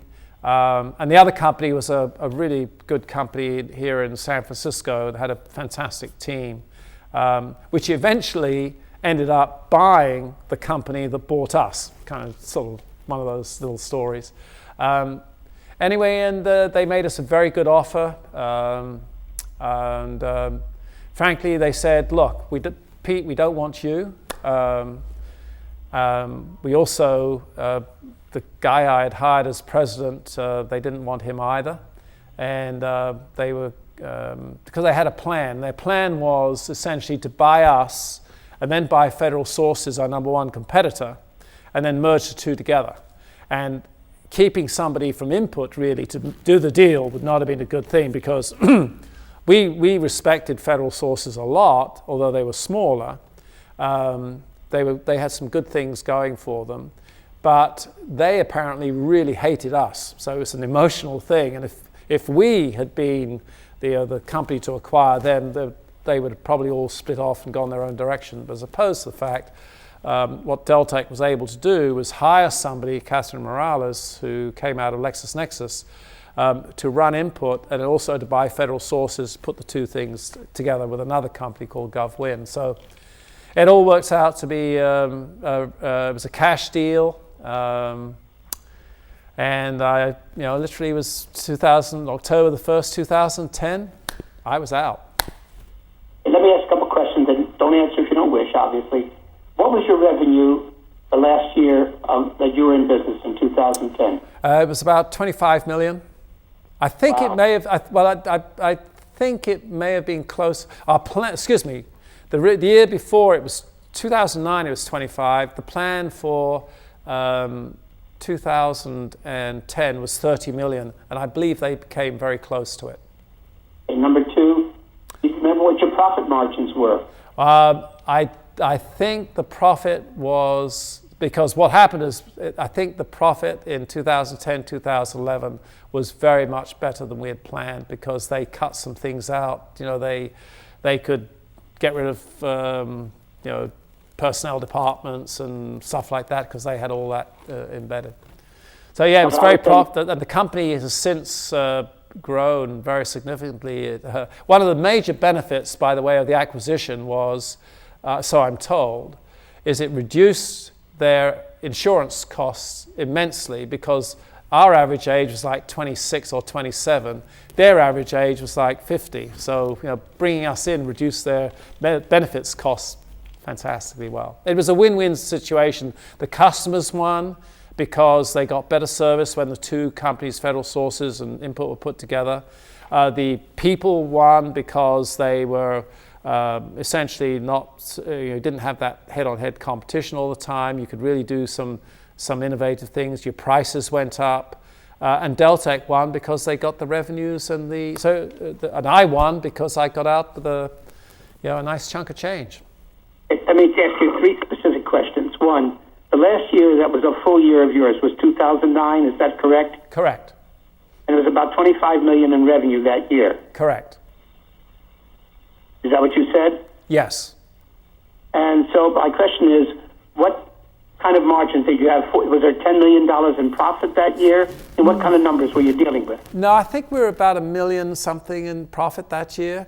That's all. We were still investing in some of these new things. The whole deal was to keep pushing the envelope, because my view, this was going to be a $100 million company, and I still think I think it will be a $100 million company.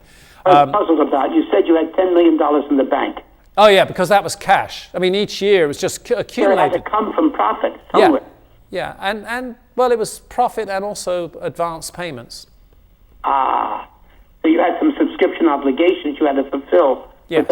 Did that $10 million go with the business, or did you take that out? Our banker was very adroit, and we got the $10 million in cash. So you got the $10 million out, and then in addition they paid you. Were you the sole owner at that point, or were there other owners? We owned about 90% of the company, and being you and Pat? Yes. Mm-hmm. It's about 85 or something like that. And Kevin Plexico made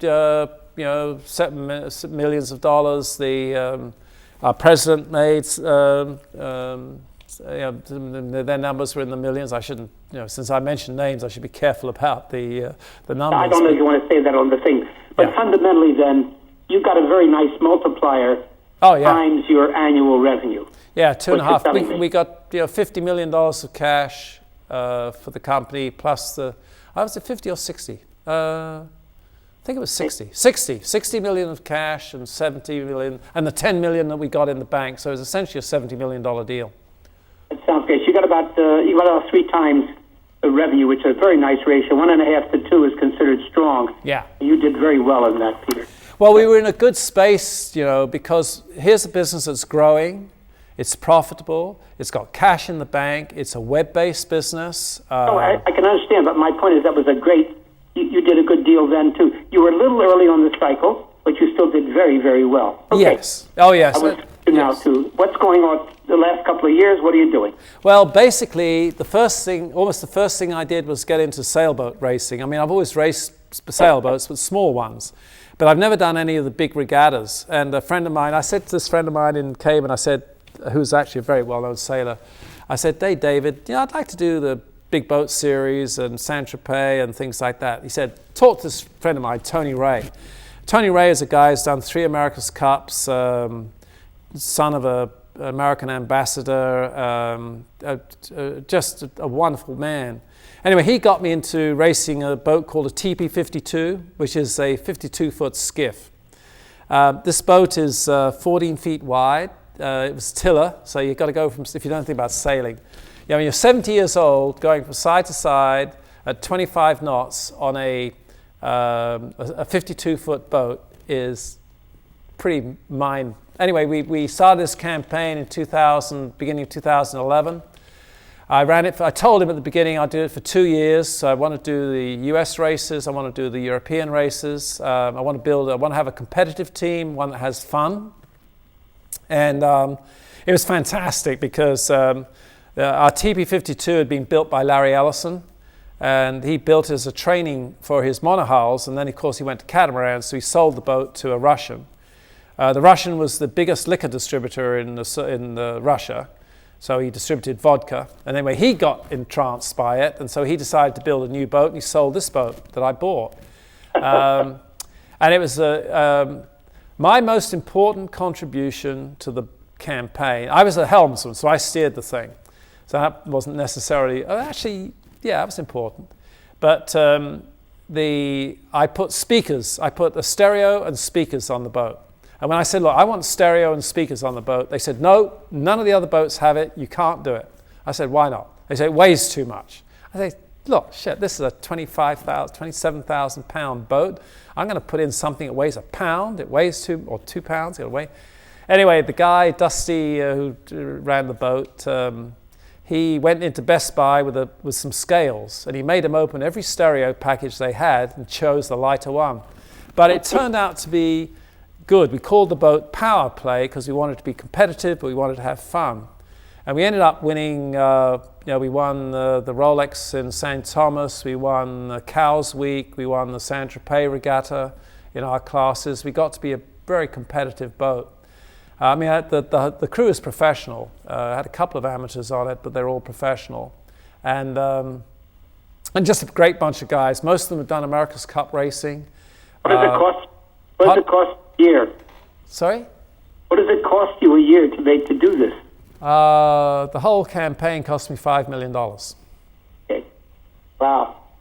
It's expensive. Larry Ellison, I think, spent $500 million on the America's Cup, and his net worth is a little higher than yours, Peter. Well, that's and the guys I was competing with, the guy, Nicholas Zenstrom, who started Skype, was one of my competitors. Jim Schwartz, a partner in Accel Partners, who did Facebook, was another. Sounds like you had a wonderful time doing it. What else have you been doing? Well, I fly a plane. I learned to fly in the 1990s, and I got a small plane. I fly that around. And I'm starting another company. Tell me about that. Well, it's essentially a social media for families. If you think about Twitter and Facebook and LinkedIn and all those things, they're focused on the individual. And we all exist in groups, and particularly the most important group we belong to is a family. And there's no real way of capturing your family stories in a way that is collaborative. For example, you have a wedding, and so part of the story is there's chapters in the story, right? There's the pre-wedding activities, there's the wedding ceremony itself, there's the post-wedding activities, indeed in the honeymoon. I mean, there's a series of things, and different people have different aspects of that particular story. People produce wedding books, and they've got pictures in it, and they've got little notes in it, things like that. But our concept is really to be able for you to produce your family stories in a way that is collaborative, which you can print books if you want, you can distribute them, you can keep it all together. So we did some research. I had this idea. We did some research with a company in South San Francisco that works for Disney and Apple and Google and people like that. We're the only startup that they do one startup a year. We're the only startup they chose to work with. And what we found out is that this really resonates with people. This is not a techie thing. It's not advertising based. So, the Burt Grad family is totally private. In fact, if you want it encrypted, it's encrypted. It's not like Facebook, where Facebook owns the information. You own the information. It's the Grad family information. You can download it at any time. Totally secure. No ad-based, subscription-based activity. And so far, we're in the development stage right now. We've done the research, the design. and now we're in the development stage. And so far, everybody that touches it says, I want to be involved in it. And it's a big issue of how we roll it out, and which will probably be in the mid-year time frame. July probably will be going out with our MVP, and then it'll develop from there. But I really think our focus is on the family, not the individual. Sounds like an interesting idea. Are you directly involved in it, or you're just financing it? It would be very unusual for me to be not directly involved. I'm directly involved, but I have I got a team of 3 people that are helping me on it here. One's a marketing guy, one's a tech guy, one's a legal business guy. And then I've got a development company that's working on it here, actually a phenomenal development company in South San Francisco, which of course is the center of the universe is no longer Palo Alto, it's South San Francisco. It's where everything seems to be happening these days. And so you're in the Caymans so much of the time, and you're sailing, you're doing things like that and flying. You have someone there in San Francisco who's sort of running things for you? Well, basically, I sold my boat in 2012. I did the 2-3, and then I started in 2000. I got into this project in 2013. So I'm pretty hands-on, actually, with what's going on, and I get involved. I mean, I've got a really, I don't say a clear idea, because the original idea I had has changed because of the research that was done by this design company. And because of their insights and their inputs, just a wonderful company called Sequence. You can Google them; they're a phenomenal company, and just do wonderful design. And they have done a wonderful design for us. But so I've been pretty heavily involved in it. I'm also involved in the history project. I've got every report that Input did from 1975 to 2000. I transferred the intellectual property rights to me before I sold the company. So I have 25 years of the history of the software and services industry. I was actually talking to Doug now about what we should do with it. I've been talking to the Charles Babbage people as well. I'm digitizing it, so I've got you've got 4 stages. You've got the originals, where you typed up the originals, took them down to the printing people, had them print, bind, send. Then you got the time when you use those desktop publishing machines and Apples and things, Apple IIIs and Lisas we use, and floppy disks that were a foot wide. And then you went to the smaller floppy disks, and then we went to the electronic database. So we've got all those different formats. I got 12,000 documents and 8,000 reports. I've also got all the personnel records, procurement records. So for each report, we know who bought the report. So if there's a report on the growth of the internet, we know who it was in the IBMs and EDS, CSCs, Oracles of the world who actually bought those things. And Microsoft, and remember Microsoft ended up being a good client of ours as well. So anyway, so I've got that project going. What else have I got? I'm on the board of a bunch of companies, mostly web-based companies. 2 in the Cayman Islands, 1 in the UK, I think some in the United States. So keeping me busy. Sounds like you're very busy. Are you and Pat having time together, or are you both flying in different directions? No, we spend time. Pat's always liked the fact that I travel, because that kept me out of her hair.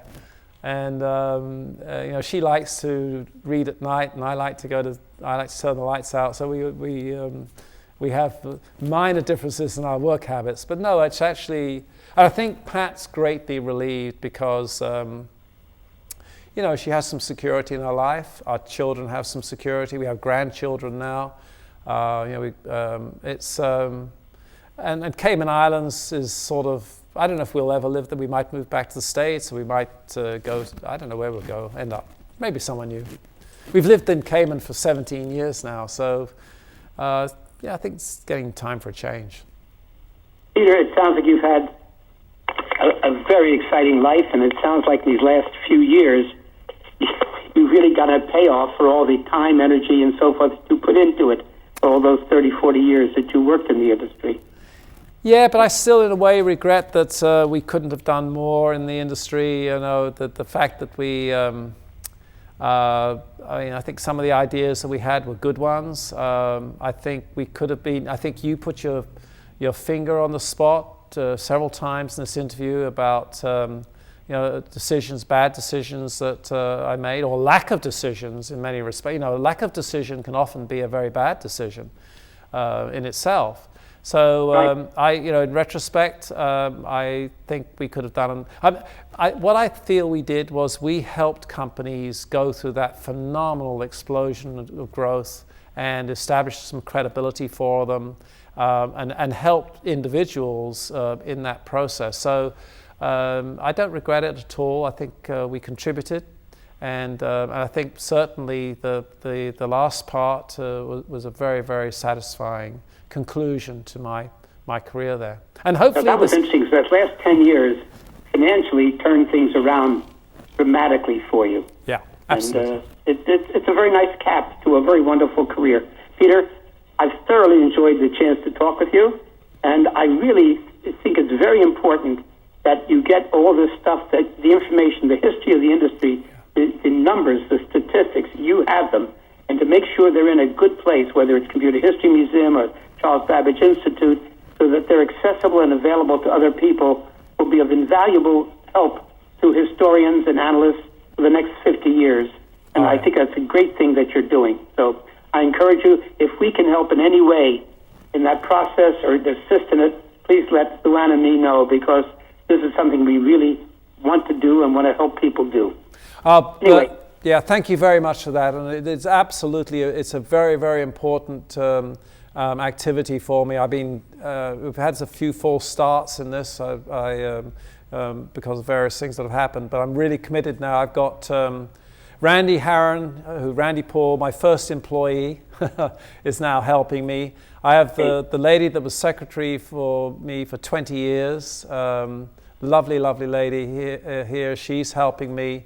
I have my son's best friend. He's helping me. So I've got a team now that's working on getting this accomplished. If there's anything now, Doug Jerger has been our guy on documentation and getting it all put into places. It sounds like you're in good shape, but if we can help in any way, please ask. And thank you very much, and we can let the videographers and the others go now. Peter, enjoy yourself, and thanks so much for all your time. Oh, you're very welcome, Burt. Thank you. Bye now. Bye-bye.